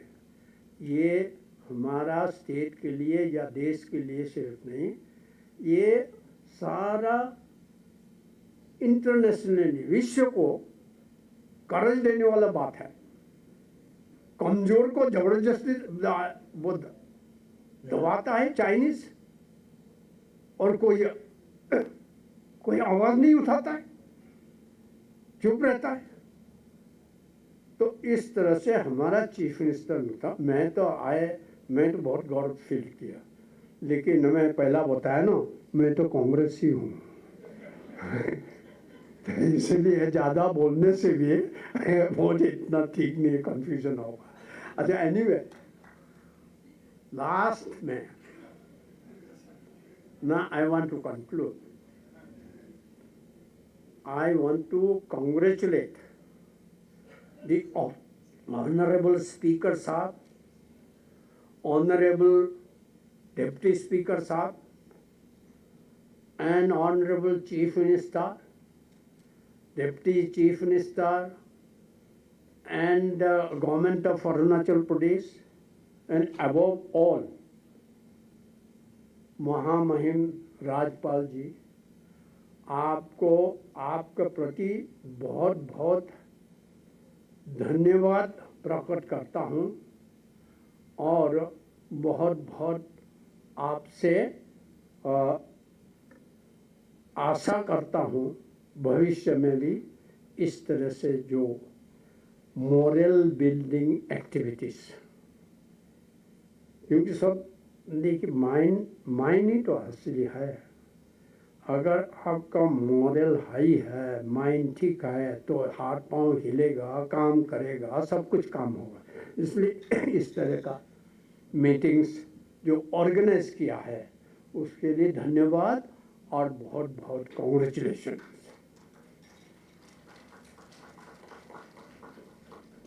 मेरा जो पुराना दोस्त लोग थे उन लोगों को फिर से एक बार मैं याद करता हूँ।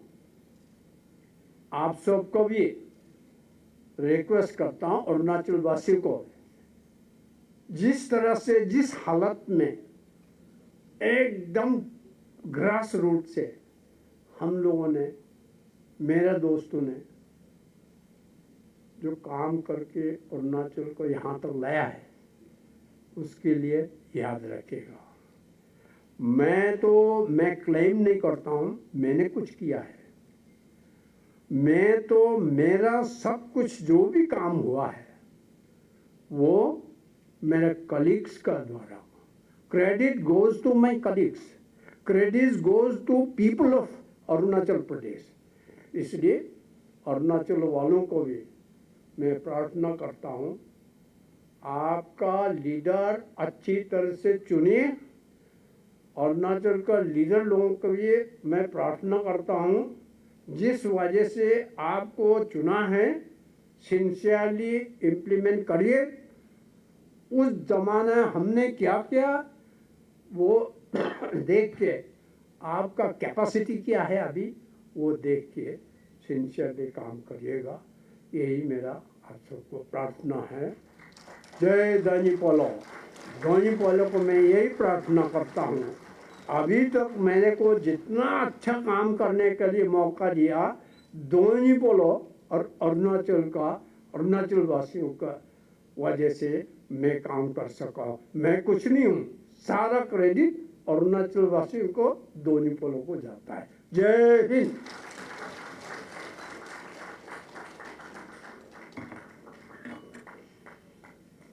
लेट हो जाएगा, लेट हो जाएगा। थैंक यू वेरी मच दोस्तों।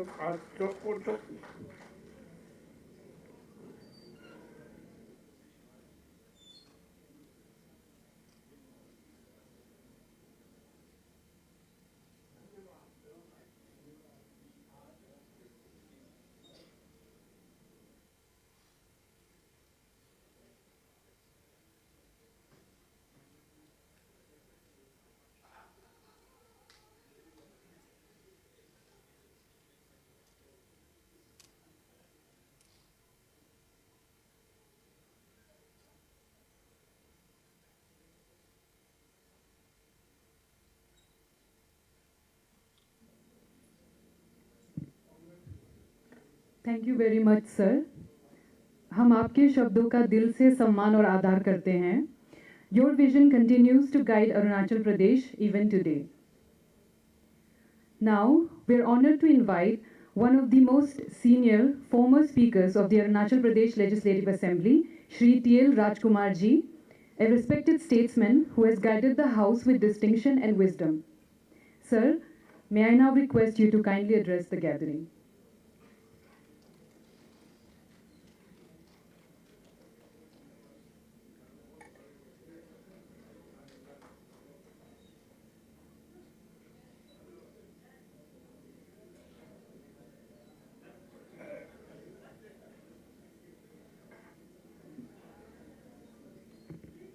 Don't worry, I'll be very brief.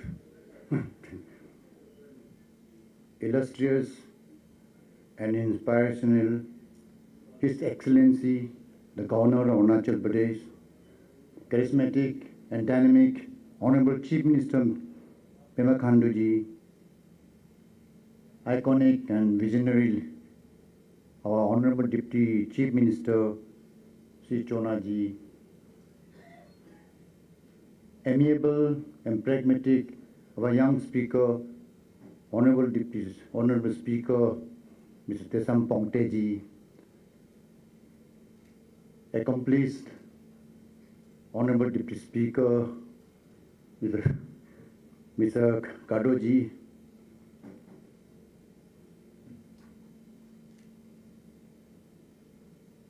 icon and living legend, Mr. P.K. Thungon, our first and former Chief Minister of Arunachal Pradesh, distinguished guests, honorable ministers, honorable members, former MLAs, and distinguished guests. I'll be very brief because much time has been given to our elder brother, and I'm not going to deal on the history of Arunachal because he has very elaborately, interestingly had dealt Mr. Thongkonji, and we are grateful to him. So, I have been allotted 15 minutes time. Therefore, I'll be very brief and allow me to read out the printed speech, written speech, in order to save the precious time of August gathering. So it was in the year 1980. My dream debut in public life began as the Speaker of Legislative Assembly. From there on, there was no turning back, and my journey in public life continued uninterrupted to become Speaker of Arunachal Assembly for 2 consecutive terms. I was young in my mid-30s then. Naturally, I had mixed reactions of thrill, joy, delight, and fulfillment. At the same time, I was also nervous and anxious to hold such a big responsibility. For I, as a young man then, had heard and witnessed the parliamentary functionings, the fiery debates, ruckus, commotion, tension, and emotion in the parliament. While rejoicing the office, the role and responsibility as a custodians of the rules to maintain orderly functioning of the legislature was always in my mind, and that kept me aware, agile, alive, and conscious. Standing before you here brings back memories of 45 years ago when I was Speaker. Some untold tales that sound like classic stories to the young generation today. Some may sound incredible today, but we are all true. 45 years ago, the environment of overall landscape in all the fields were quite different from today. When I first assumed the chair of Speaker, it was still Union territory. Our legislative institution was in infancy, developing, evolving, and learning to walk with the rest of the nation. There was only 30 elected MLAs and 3 nominated, representing 5 districts then. And as Union territory, we were entitled only 5 cabinet ministers. The early years came with several challenges. The assembly functioned out of a modest Assam-type structure building in Naharlagun with limited sittings, inadequate ventilations, and no catering facility as such. MLAs were not allotted official vehicles and permanent accommodation. Only a modest travel allowance and single-room accommodation in MLA hostel, the 2 during the session time. But those constraints could not dampen the collective spirit of our members who worked tirelessly, relentlessly for their people they represented. What made those years special was the caliber of leadership. The opposition bench were graced by stalwart like Tomoriba, Bakin Patin, Okenlego, Onyakrome, and Wangla Luangcha, to name few. They were the leaders of commitment, intellect, and integrity. Today, at the mention of their names, my mind is flooded with vivid memories of how this opposition, with a meager number, could take on the powerful, full-strength government on many issues through their eloquence, fiery speeches, and deliberations. Thumping the decks, voice loud and clear, asking the government to reply and justify on many developmental issues. On the whole, the debate, the argument was productive, constructive, progressive, positive, and healthy. On the treasury benches, we had distinguished names such as Gegong Apang, Tadak Dolom, Tarak Tang, Mukut Biti, Sobeng Tang, Tarak Basar, Dorji Khandu, Sring Tasi, to name few. The house came alive with passionate debates, ideological clashes, and sincere deliberations. Yet outside our assembly, the same members would embrace each other like best of old friends, sharing meals, laughter, playing badminton and indoor games. It was a democracy at its best. Adversarial in debates, but unified in purpose. Ours was a union territory with many shortfalls. That common hardships and struggle became a common strength to strengthen the spirit, the unity and solidarity of all members cutting across party lines. Those were the days when most of the villages, particularly in the remote areas, were not connected by motorable roads. To reach these far-flung communities, we had no option but to travel by foot, sometimes days together. We shared humble meals in the bamboo huts, warmed by the fireside, and sat shoulder to shoulder with the village elders under the starlit sky, listening intently to their hopes, struggles, and dreams. Every step of the way, we lean on each other's strength, driven by a shared belief that politics is not about power, but about service. It was a journey of heart and grit, a collective mission to the voice of the unheard, and a living bridge between the government and the people. With extremely limited funding resources those days, the programming and executions of the developmental schemes in various areas were quite difficult. Demands of the people were much more than the fund, availability of the fund. Hence, it was very difficult to content and satisfy everybody, all public. However, our MLA had developed. They could master the art and diplomacy to wisely keep the people happy and contented. Those days, MLAs were provided for the area development around 15 lakhs or so. Friends, those days, the seat of MLAs were not bed of roses. They were thorns also. They were thorns with very limited funds, an absence of motorable roads, an absence of basic infrastructure. The members were hence vulnerable to public criticism, rag, and resentment. With attainment of statehood, Legislative Assembly Secretariat underwent a profound transformation. Members were given vehicles, independent cottages, and enhanced salaries and allowances. Over the years, the Assembly Secretariat saw tremendous growth. Magnificent new building in the heart of the capital town of Itanagar, where we are standing now, is a proud symbol of how far we have reached. Friends, the world is dynamic, and everything comes to an end. That's the natural phenomena.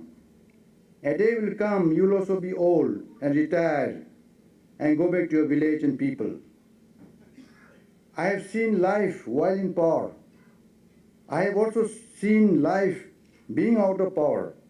Hence, I have seen closely and I understood better what life is. More than I think many of you, because you are yet to see the life after your retirement. So therefore I say, friends, the people remember us not by the position and power we hold, but by the footprint that we leave behind through our good deeds. When we enter politics for the first time, we are innocent, ignorant, unaware about commotion, emotion, wrong and right, sadness, happiness, gain, loss, aggressive and submissive. Then over the period, it doesn't take much time. to get to know what politics is all about. You learn to become more agile, alive, and aware of situations and surroundings that shape your vision, your decision, and action. So there is sad and wrong perception about the politicians all over the world that see politicians as dishonest and corrupt. But then corruption is a universal phenomenon that has existed since time immemorial. History tells us how in ancient time mighty kings, great rulers and leaders have fell victims and succumbed, how great empire have collapsed. But those days there were no elected assembly, there were no elected parliament, there were no elected leaders. The might was right. Yet there was corruption, there was dishonesty. Therefore, I may be permitted to say that corruption exists in many forms. It is not only directed or it should not only cast aspersion into the politics or the politician or public life. I feel that there is corruption in every field. There is corruption, there is social corruption, there is moral corruption, there is corruption there can be corruption in judiciary, educative, bureaucratic, even in big business houses. Therefore, I feel that to single out the politicians or the people in public life and brand them as a corrupt and dishonest is entirely unfair. Nevertheless, the members ought to be very cautious, careful, tactful, and wise in your action, both in the house, both in the office as well as outside office. Friends, on this occasion, I would like to tell you about something that is very relevant to serve the people more effectively and befittingly. You need to be physically and mentally fit. A sickly mother produces a sickly child. Similarly, a weak and a sickly leader will produce a sickly performance and sickly result. Here I would like to say that remind you that you are what you eat. You are what you drink. So choose, think, careful what you drink and what you eat. Because food can kill and the food can also heal. Therefore, you must eat your food like the medicine. Otherwise, later you may have to eat medicine like your food. It was a matter of great honor and privilege to be a custodian of the temple of democracy of this beautiful land of rising sun. Looking back, those days remain etched in my memory, not just for the position I held, but for the incredible experience that shaped me, both as a public servant and as a person in the journey of my life. Though I had lived in many towns, cities, and places, and also got a chance to travel around, I saw and seen, felt and learned, and understood the world much more. Also did many creative and productive things with your all support over the past years since retiring from active public life. One thing had always remained the same. One thing had always stayed the same, that I am a former speaker, I am a former minister. This identity no one can take away. So also the identity that you have now, or the identity that you will have tomorrow, or the future, no one can take away that. So build a good identity. And for this eternal identity that I carry today, and which I shall be carrying it till the end of my life, I owe so much to the beautiful people of this land. अगर समय किसी के लिए रुकता नहीं, अगर समय किसी के लिए रुकता नहीं, हम क्यों सही समय के लिए रुके। जो समय अब है वही सही समय है। तो डोंट, सहारा न बना ये दिल, सहारा टूट जाता है।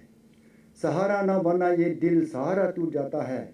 किस्मत पर भरोसा न कर, किनारा छूट जाता है। मन तन धन से मेहनत करे, सब कुछ हो जाता है।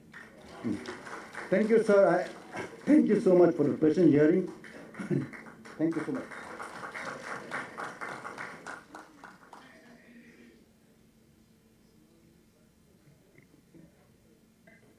Thank you, sir, for your thoughtful reflections and for sharing your invaluable insights drawn from years of service to the House and the people of Arunachal Pradesh.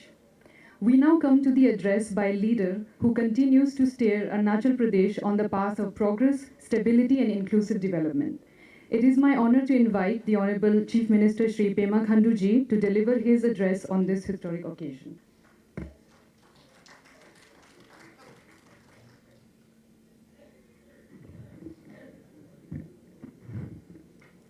Firstly, I must thank our first Chief Minister Shri P.K. Thongan ji and our former Speaker Shri T.L. Rajkumar ji for giving such a wonderful talk.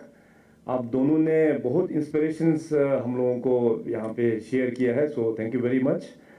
और इस आज के इस event के felicitation programme में हम सबके बीच उपस्थित अपने सुंदर प्रदेश के हमारे बहुत ही एनर्जेटिक महामहिम राज्यपाल lieutenant general K T. Patnaik ji और सरकार में हमारा सहयोगी senior leader Shri Chowna Mein ji, honourable deputy chief minister, और इस विधानसभा के हमारे honourable speaker Shri Tesam Pongte ji, honourable deputy speaker Shri Gardo Nyigyor ji, parliamentary affairs minister Shri P D. Sona ji और madam secretary legislative assembly Tadar Meena ji, उपस्थित दोनों हमारे former minister Shri P K. Thungon ji, Shri Nabam Rebia ji, और उपस्थित सभी हमारे फॉर्मर स्पीकर्स, सभी फॉर्मर डिप्टी स्पीकर्स, और आज के युग में हमारे साथ मेरा सहयोगी honourable minister colleagues, honourable MLA colleagues, और आज के इस फंक्शन में खास करके जो फैमिली मेंबर्स, जो फॉर्मर मेंबर्स इस दुनिया में नहीं हैं, उन लोग जो यहाँ पे रिप्रेजेंट के लिए आए हैं, आप सभी को मैं स्वागत करता हूँ। और सरकार की ओर से हमारे चीफ सेक्रेटरी साहब यहाँ हैं और डीजीपी साहब यहाँ उपस्थित हैं, और मीडिया के दोस्तों, मैं अपना स्पीच स्टार्ट करने से पहले एक चीज़ मैं ये बोलना चाहूँगा, क्योंकि असेंबली सेक्रेटरी से थोड़ा सा रिक्वेस्ट किया गया कि आप लोगों को बता देने के लिए, क्योंकि आज समय कम होने का ज़रिए से आज यहाँ पे जो फेलिसिटेशन किया गया है, ये farmer speaker, former chief minister, farmer deputy speakers, उन्हीं लोगों को यहाँ पे फेलिसिटेशन किया गया है। बाकी जितने भी हमारा दूर दराज से फॉर्मर एमएलए मिनिस्टर्स, फॉर्मर जितने भी आप फॉर्मर्स सीनियर लीडर्स लोग जो लोग आए हुए हैं, सभी को आप लोगों का मिमेंटोस आप लोगों को दिया जाएंगे, और साथ ही साथ हमारा सिटिंग ऑनरेबल जो मेंबर्स हैं, आप लोगों को भी अपना स्थान में बाद में इसको डिलीवर किया जाएंगे। सो अभी थोड़ी देर पहले जैसे मैंने कहा कि अपना first chief minister Shri P K. Thongon साहब ने अपना शुरुआत भाषण में he started from the history of Arunachal Pradesh which was crafted way back in 1935 under the government of India, then British India था, British India, we were under British। 1935 में जो north east frontier tracks का जो journey से शुरुआत करके, इसके बाद 1950s में जो हम लोग एक्सटर्नल अफेयर्स सब्जेक्ट को ट्रांसफ़र कर दिया, और बाद में जो हमारा नेफा बन के फिर हमारा जो 1972 यूनियन टेरिटरी बन के फिर स्टेटहुड का। सो थोंगन साहब, क्योंकि he being the first chief minister and भगवान का ब्लेसिंग है और हम पूरे अरुणाचल प्रदेश का दुआ है, आप काफ़ी हेल्दी आप लाइफ स्टाइल मेंटेन किया है, और जिस प्रकार से आपने यहाँ पे जो स्पीच डिलीवर किया है, we must you know honour that your memory, आपका जो इंस्टीट्यूशनल जो मेमोरी, आपका उस जमाने का जो इंसिडेंट्स वगैरह जो भी घटना है, आपने उसको अच्छा से उसको सीमित आपने बताया है, आज हम सबके बीच में शेयर किया है। So thank you very much. So Arunachal Pradesh का जर्नी आप सभी को पता है, यहाँ पे फॉर्मर सीनियर लीडर्स सब लोग यहाँ पे उपस्थित हैं, हमारा कलीग्स लोग सब यहाँ उपस्थित हैं। सो जो जर्नी रहा बाकी राज्यों का जैसे जो जर्नी होता है बाकी राज्यों का इस देश में, हमारा अरुणाचल प्रदेश का बड़ा ही पिक्यूलियर एक जर्नी है। तो फ्रंटियर ट्रैक से फिर नेफा बना, होम मिनिस्ट्री के अंदर में एक्सटर्नल अफेयर्स के अंदर में यूटी बना। सो इस प्रकार से हम लोगों का जो जर्नी है बहुत अपनी तरीके से बहुत ही एक यूनिक जर्नी हम लोग ने टाइम के साथ में ट्रेवल किया है।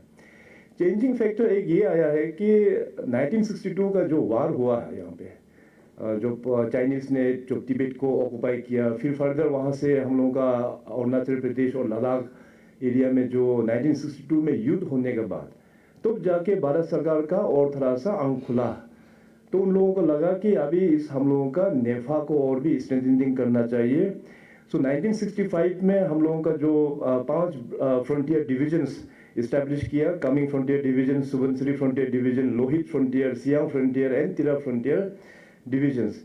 धीरे धीरे भारत सरकार हम लोगों को एम्पावरमेंट करने का रास्ता आफ्टर 1962 वार जो होने के बाद, क्योंकि 1962 में जो थोड़ा बहुत ह्यूमिलेशन मिला है हम लोगों को, क्योंकि उस वक्त में डेवलपमेंट नहीं था हमारे पास, हमारे सैनिकों उस वक्त में अच्छी प्रकार से तैनात नहीं था, इंफ्रास्ट्रक्चर नहीं था, इक्विपमेंट्स नहीं था हमारे सेनाओं के पास में। तो इसके बाद धीरे धीरे भारत सरकार का ध्यान आकर्षित होना धीरे धीरे यहाँ पे लगा। सो अक्रॉस टाइम काफ़ी डेवलपमेंट का इंसिडेंट यहाँ पे अरुणाचल प्रदेश में हुआ है। जिसे पीके धूमल साहब ने कहा कि उनका टेन्योर में जो फर्स्ट बजट ले किया था इस असेंबली में वे बैक इन 1975, आज से 50 साल पहले, तो उस वक्त का पूरा बजट का size he I think around 28 या 29 करोड़ ही था उस वक्त में। सो देखिए आज मैं ज़्यादा समय नहीं लूँगा क्योंकि हमारा भी फर्ज बनता है एज चीफ मिनिस्टर। हमारे बीच 2 सीनियर चीफ मिनिस्टर्स यहाँ, फॉर्मर चीफ मिनिस्टर्स यहाँ उपस्थित हैं और बहुत सारा सीनियर एल्डर्स, हमारा former speakers, former ministers, former deputy speakers, former MLAs लोग यहाँ पे बैठा हुआ है। सो हमारा कार्यकाल में लास्ट 10 ईयर्स में जो मेजर जो चेंजेस हुआ है, मैं 1-2 शब्द में इसमें सीमित करने का कोशिश करेंगे। सो अरुणाचल प्रदेश लैंड मास में हम लोगों का काफ़ी बड़ा है। आज वहाँ असेंबली सदन में भी कोई मेंबर ने भी बताया था कि हम प्रेजेंटली जो चीफ मिनिस्टर है वो काफ़ी ट्रेवलिंग करता है।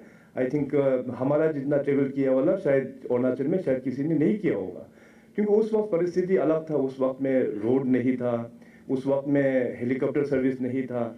सो I can't compare my tenure with my predecessors, क्योंकि ये इवॉल्व होके जा रहा है और फ्यूचर में भी हमारा जो टाइम जो बीतेगा, हमारा सक्सेसर बाद में जो लोग आएगा दे ऑल्सो कांट कंपेयर, क्योंकि उस वक्त में परिस्थिति कुछ और होगा। अभी थुंगन साहब से लेके हमारा स्वर्गीय तोमो रिवा साहब हो गया, गेहूं आपांग साहब हो गया, लेट इसके बाद दोरजी खंडू जी हो गया, जरबोम गामलिन हो गया, लेट कली कुपुल जी हो गया, अपना नवम दुकी साहब हो गया।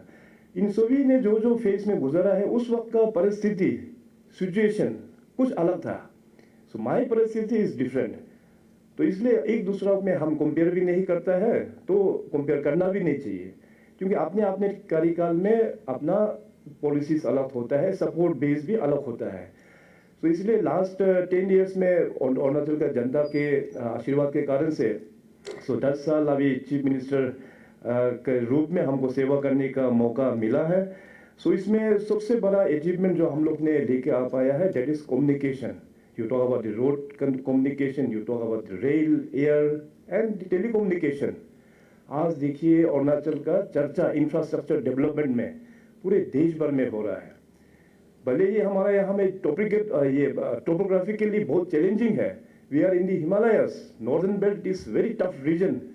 डिस्पाइट दैट अभी वाइब्रेंट विलेज प्रोग्राम्स जो हम लोग ने इंस्टेड ऑफ पहले पुराना जो होता था ये BADP, उसको हटा के अभी वाइब्रेंट विलेज प्रोग्राम, हमारा नॉर्दर्न बेल्ट में जो तिब्बत के साथ बॉर्डर है, सभी गांव में जहां जहां रोड नहीं है वहां में सब रोड हजारों करोड़ का टेंडर होके वहां काम चल रहा है। अभी रिसेंटली हमारा वाइब्रेंट विलेज प्रोग्राम फेज 2 के अंतर्गत और भूटान और हमारा म्यांमार ईस्टर्न जो हमारा डिस्ट्रिक्ट है उसको भी शामिल किया गया है। सो इस प्रकार का जो विजन रख के under the leadership of honourable prime minister साहब, वो इसको आगे बढ़ा रहा है। और एक इम्पोर्टेंट चीज़ मैं आप लोगों को यहाँ बताना चाहेगा कि देखिए प्राइम मिनिस्टर मोदी साहब वो नॉर्थ ईस्ट के लिए वो पॉलिटिक्स नहीं खेलता है। अभी देखिए हमारा अरुणाचल में पॉलिटिकली लोकसभा हमारे पास केवल दो ही सीट है आउट ऑफ कितना 543 ना 45 वहाँ लोकसभा में केवल दो ही हमारे पास सांसद है लोकसभा में।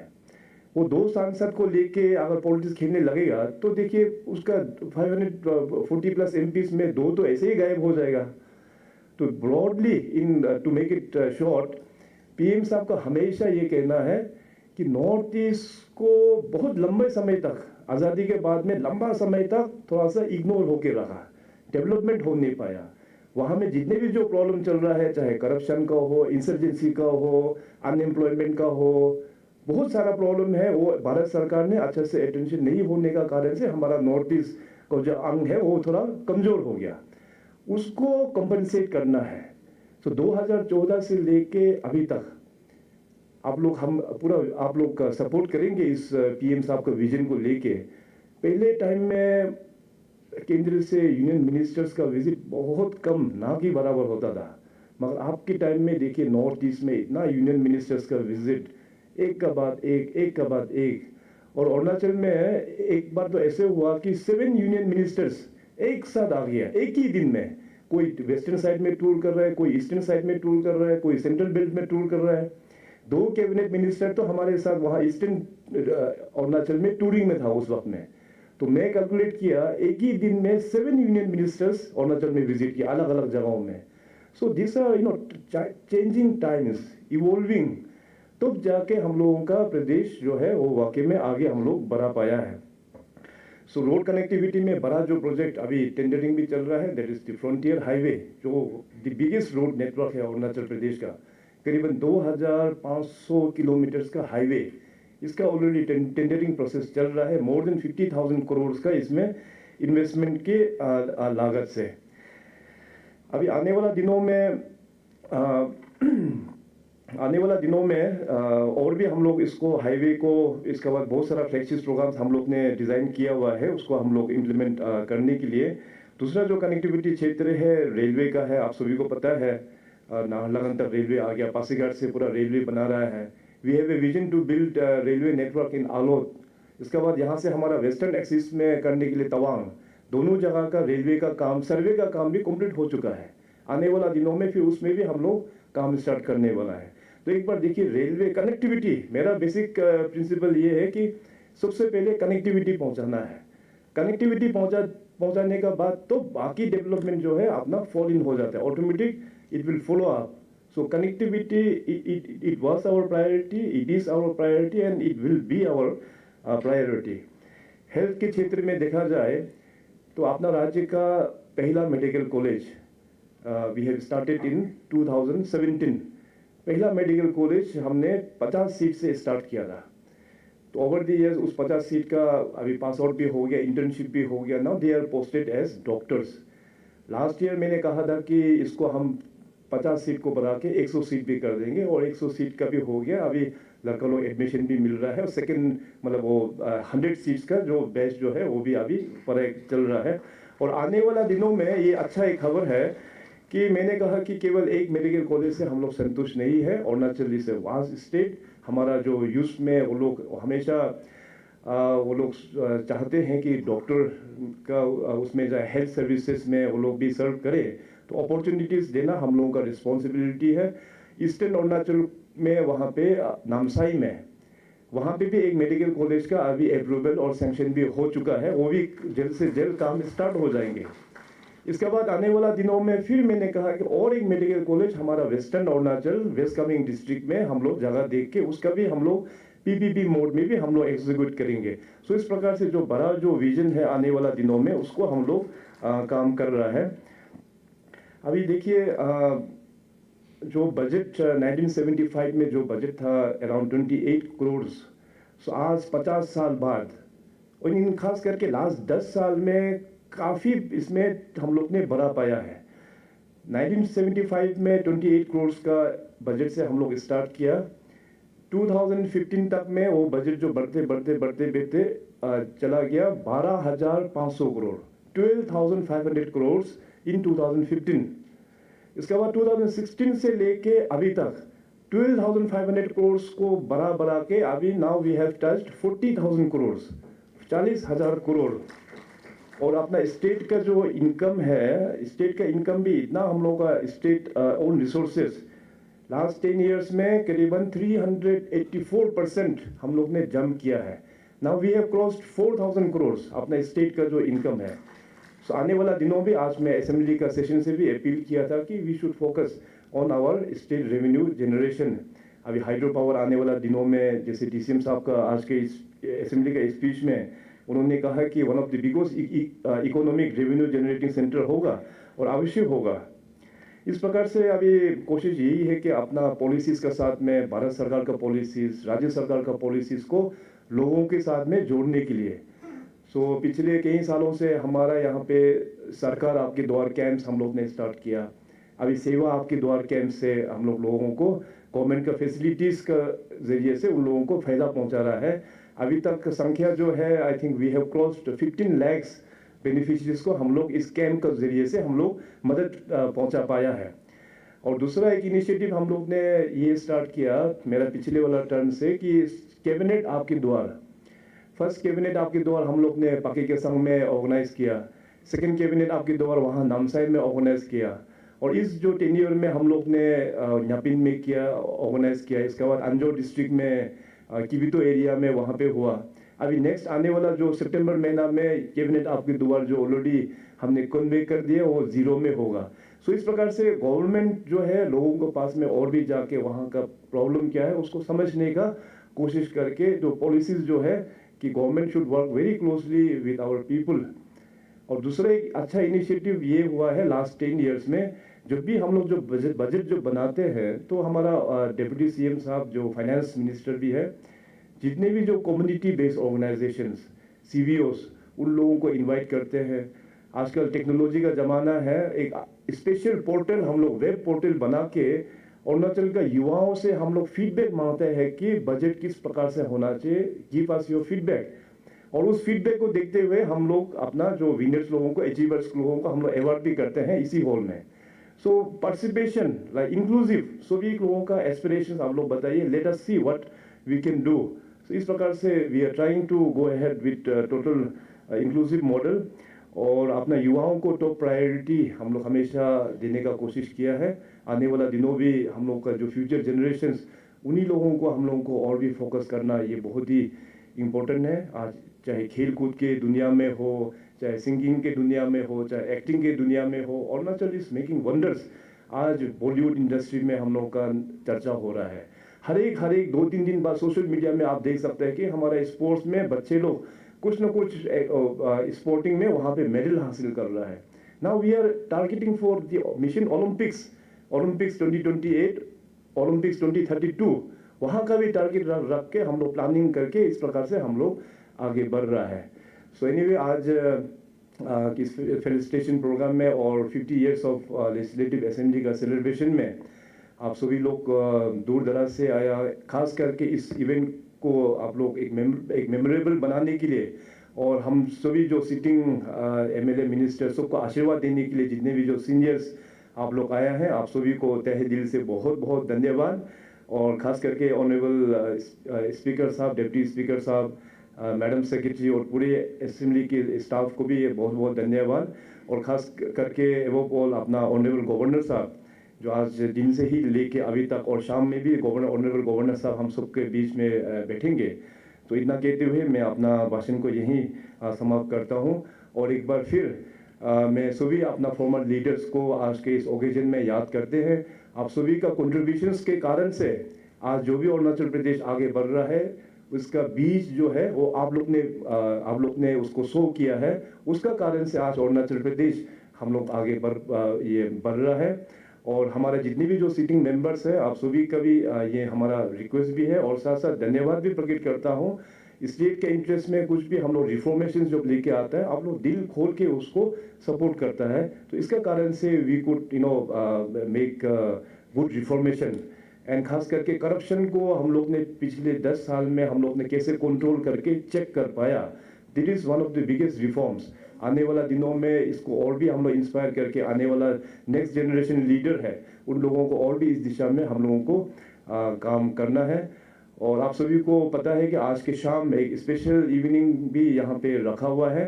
एंड आप सभी से रिक्वेस्ट करेंगे कि जितने भी हमारा खास करके फॉर्मर लीडर्स, फॉर्मर मेंबर्स लोग दूर दराज से आए हैं, शाम का इवनिंग आप लोगों को ही डेडिकेशन के लिए रखा हुआ है। आप लोग अच्छा से खाना पीना आप लोग अच्छा से एंजॉय कीजिएगा। तो बहुत बहुत धन्यवाद। जय हिंद, जय Arunachal.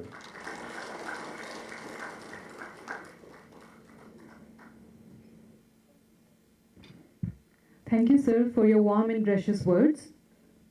It is now my privilege to invite the Honorable Governor of Arunachal Pradesh, Shri K.T. Parnaik ji, to kindly address this distinguished gathering.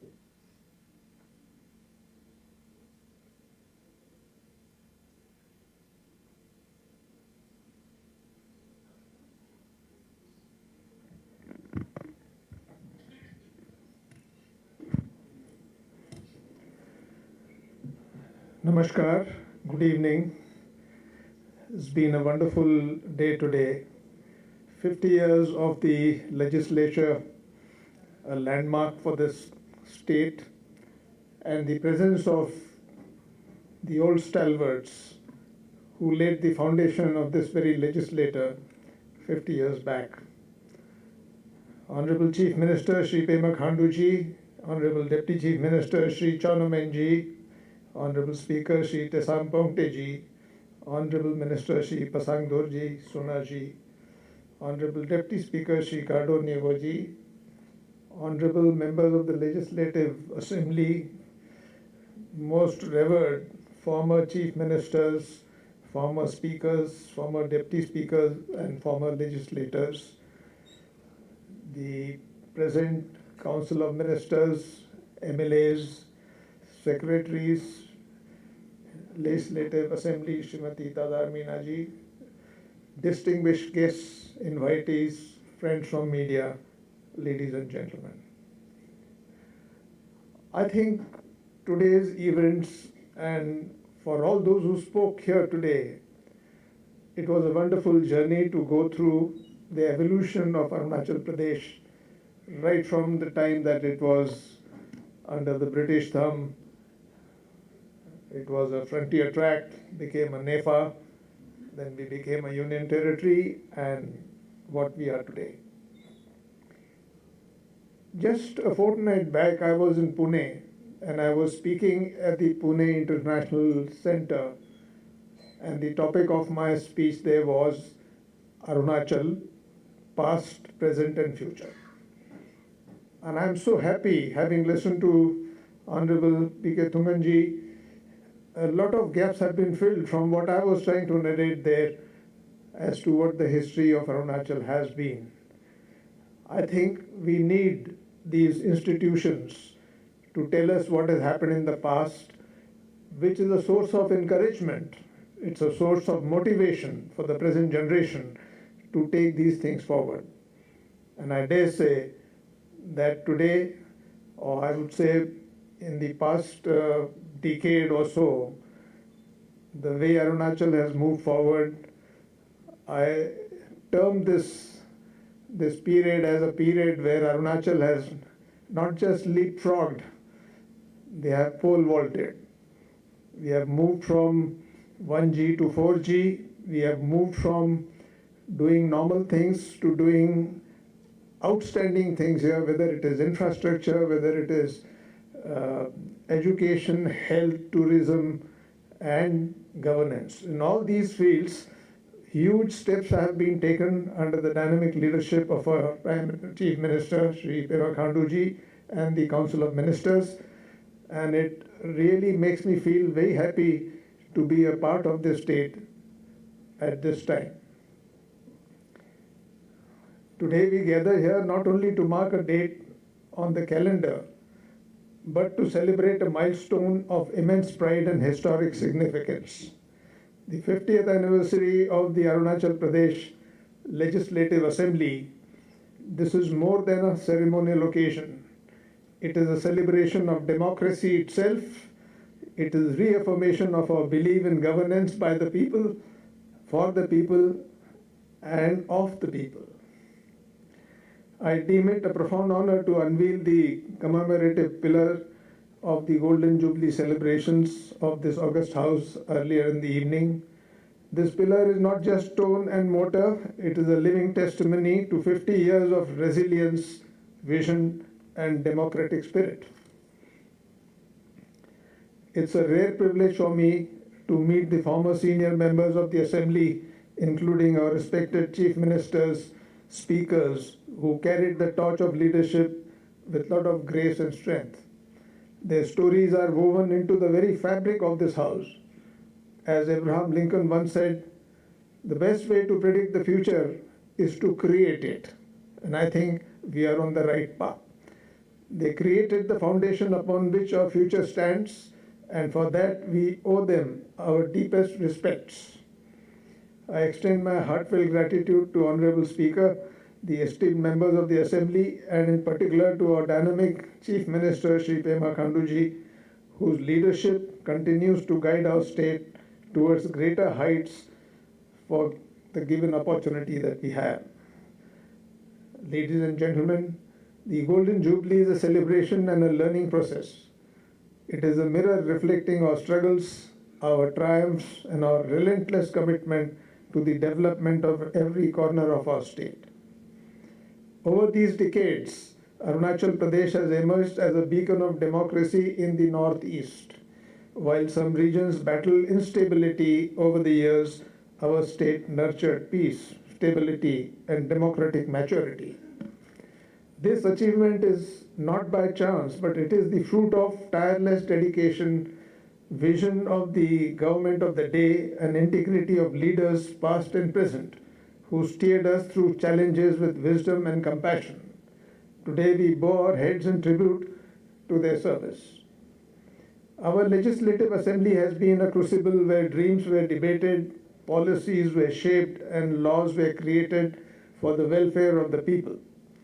From expanding administrative reach to embracing modern tools like e-Vidhan system, we have shown that governance must evolve with time. Yet in all this progress, we have preserved the soul of Arunachal Pradesh, that is our rich tribal heritage, our unity in diversity, and our spirit of inclusion. Therefore, I hazard to make a few mention about the way forward that we are going. We have heard what has happened in the past, and we have heard what is happening now today. The Honorable Chief Minister has outlined various features of governance that have taken place and will be carried on from now onwards. I wish to say a few words on the way ahead. Let us remember, a celebration of the past is incomplete without a vision for the future. The Golden Jubilee is a clarion call for our youth, the torchbearers of tomorrow. To you I say, know your history, honor your roots, and let your dreams be as tall as the mountains. This institution is not made of bricks and mortar. It is built upon your hopes, your participation, and your faith in collective progress.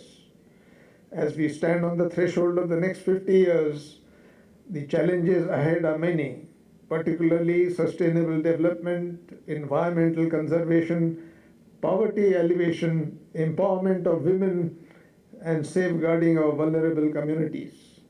These are not issues to be left for another day. They are the demands of our time, the duties of our generation.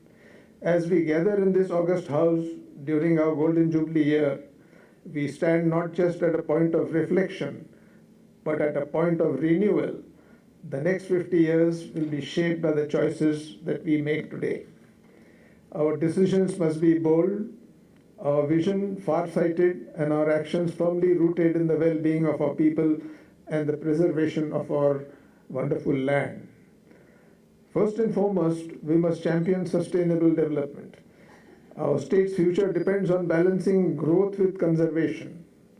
We are blessed with unmatched biodiversity, pristine rivers, and forests that are the lungs of our nation. Let us promote eco-friendly infrastructure, renewable energy, and responsible tourism, growth that respects nature's limits. I propose the introduction of green budgeting, embedding environmental considerations into every policy that we frame. Let us also strengthen community-led conservation programs so that forest and river protection becomes a shared mission of governance of the people. We must strengthen governance and accessibility. Ladies and gentlemen, democracy thrives when governance is transparent and people feel that they are being heard. Expanding the e-Vidhan system will make our legislative process open to all, and digital governance tools can bridge distances so that even the remotest village feels connected to the heart of decision making. And I'm very happy that the establishment has decided to take the legislature and the Council of Ministers, not just sitting here in the assembly, but going to the districts and to the villages to carry forward their agendas. It is happening, and it's a wonderful thing that is unfolding today. We must invest in human capital. Our people are our greatest resource. We must improve education quality by strengthening teacher training and ensuring the National Education Policy 2020 reaches every grassroots school. Skill development must align with local strengths, our agriculture, handicrafts, ecotourism, and IT. I envision scholarship and mentorship schemes for tribal youth, helping them excel in higher education and also in civil services. We must empower women and the marginalized communities. A society progresses when every voice is heard and every citizen has equal opportunity. We must pass legislation for greater representation of women in the governance, which has already been talked of. We should support women's cooperatives, entrepreneurship initiatives, and livelihood programs, ensuring economic independence and dignity. Vulnerable communities must be safeguarded through strong social security measures. We must foster economic diversification. Our economy must go beyond dependency on a few sectors. Let us promote value-added agriculture, organic farming, spice cultivation, and horticulture, and create ecotourism and adventure sport hubs that generate local jobs while showcasing our culture and natural beauty. We must encourage startups and micro enterprises by providing credit support and market access. We must protect our cultural heritage. Arunachal Pradesh is home to traditions and languages found nowhere else in the world. Let us document and promote our tribal languages, folklore, and traditional knowledge. Development projects must respect cultural sites and customs. By partnering with cultural institutions, we can take our heritage from the mountains of Arunachal to the global stage. We must address strategic and border concerns. Our border villages are not just lines on the map, but they are living symbols of our sovereignty. We must work closely with the central agencies to enhance infrastructure in these areas and strengthen development schemes so that people choose to stay, grow, and prosper in these ancestral lands. Next, we must tackle health and social well-being. Healthcare is a right, not a privilege. Let us improve primary healthcare through mobile units and telemedicine, bringing doctors virtually to the remotest hamlets.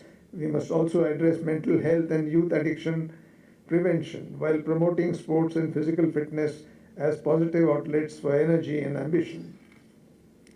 One of the best lessons that I have learned in my journey, and I say that when I go to the universities and colleges and speak to the students today, it is just a small prayer to the Almighty. I can say, "O Doini Polo, help me to keep myself physically strong, mentally awake, and morally straight." I think these are the virtues of a good citizen, and a good citizen will make a good leader in future.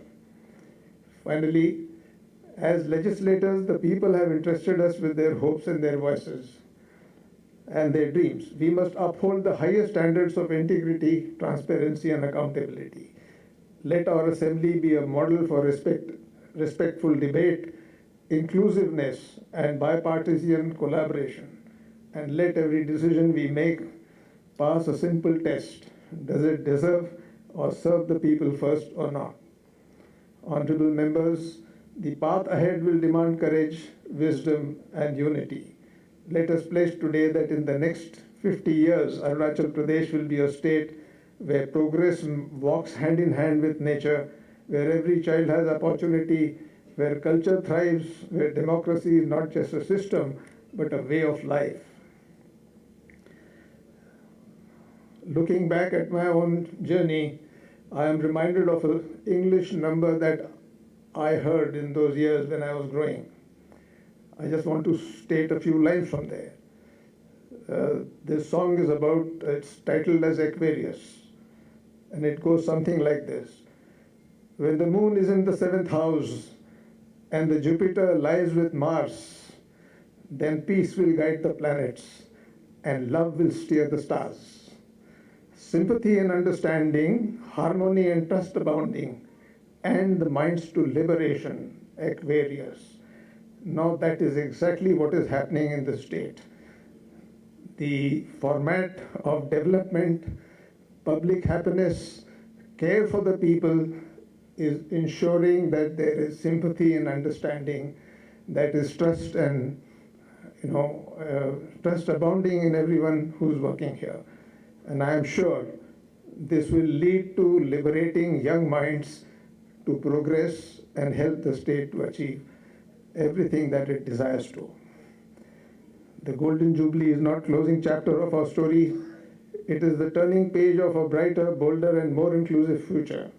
The story that will be written from today will depend on our choices, our unity, and our commitment to uphold the Constitution, protect the dignity of people, and serve with humility and dedication. So, let us move forward together as one people, one vision, one Arunachal. Thank you very much. Jai Arunachal, Jai Hind.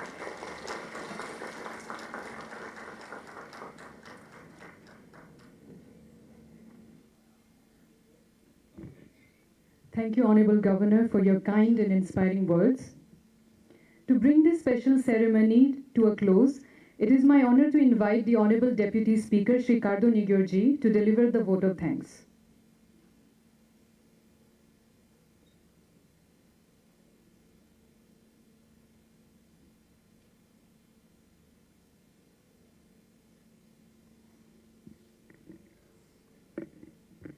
Honorable Governor of Arunachal Pradesh, Lieutenant General K.T. Patnaik ji, Honorable Chief Minister of Arunachal Pradesh, Sri Pema Khandu ji, Honorable Speaker of Arunachal Pradesh Legislative Assembly, Sri Tesam Pongte ji, Honorable Deputy Chief Minister Arunachal Pradesh, Sri Chona Mein ji,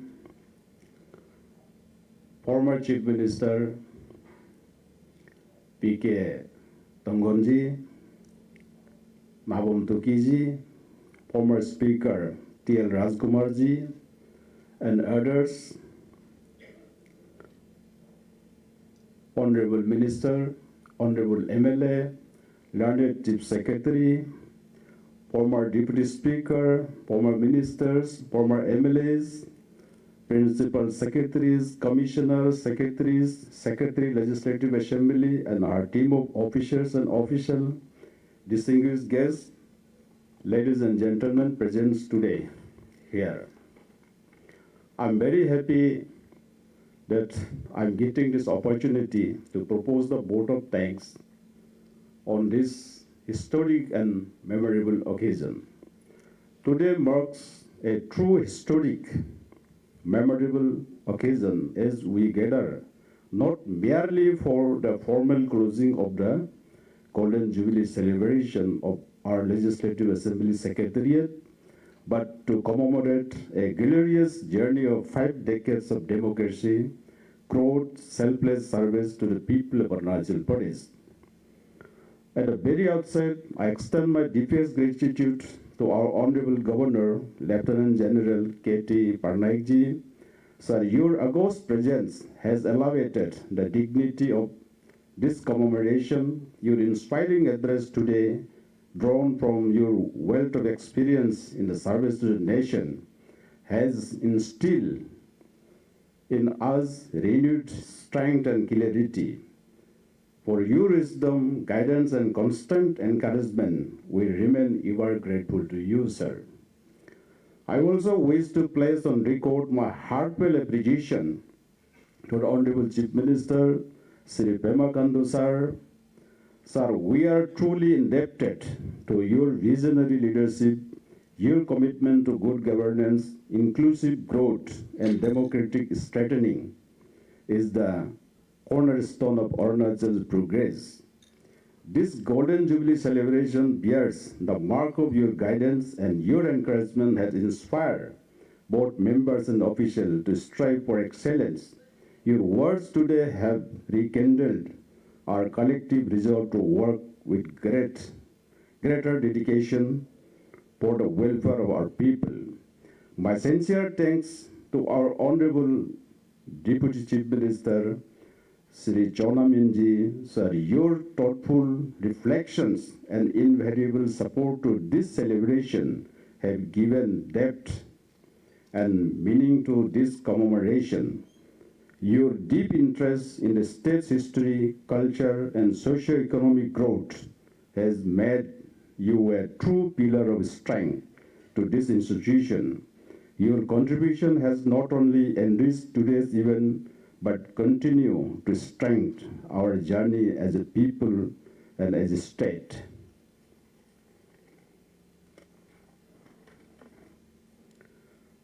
I take this opportunity to extend special appreciation to our Honorable Speaker, Sri Tesham Pongteji. Sir, your dynamic leadership and steadfast commitment to democratic values have been the guiding force beyond this Golden Jubilee celebration. As the custodian of this august house, you have upheld its dignity while studying its towards transparency, inclusiveness, and renewed vitality. The success of this commemoration owes much to your vision and tireless effort, for which we remain deeply grateful. I also extend gratitude to all our honorable ministers, honorable advisors, and honorable MLAs of this august house, whose active participation has enriched this occasion and reinforced the unity, diversity, and the strength of our democracy. Your collective wisdom, constructive and unwavering dedication to the service of the people have always been the cornerstone of this institution. It is through your continued commitment and the cooperation that the ideals of democratic governance are not only preserved but also carried forward with legacy of purpose.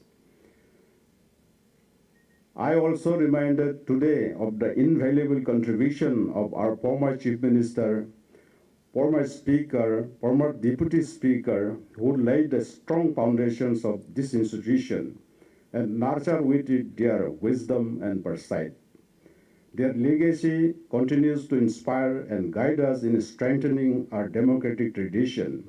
My gratitude and thankfulness goes to former minister, former MLA, and kith and kin of former legislators.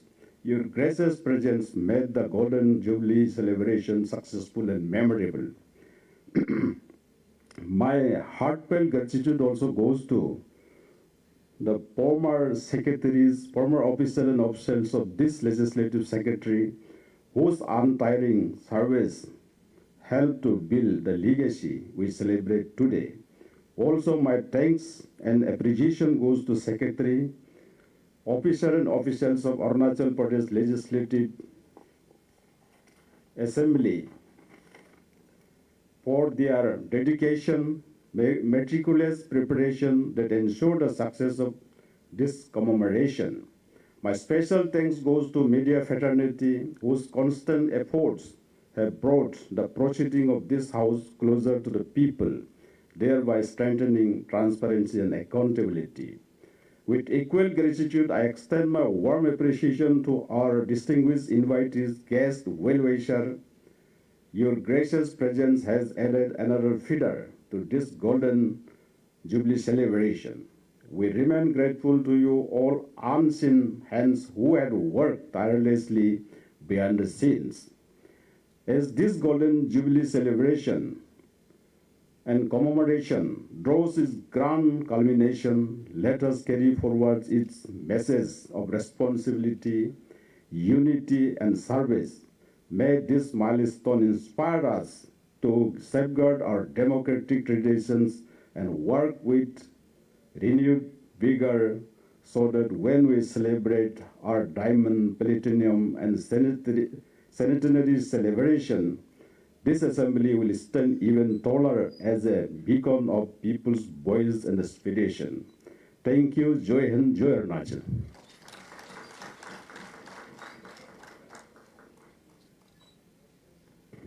Thank you very much, sir.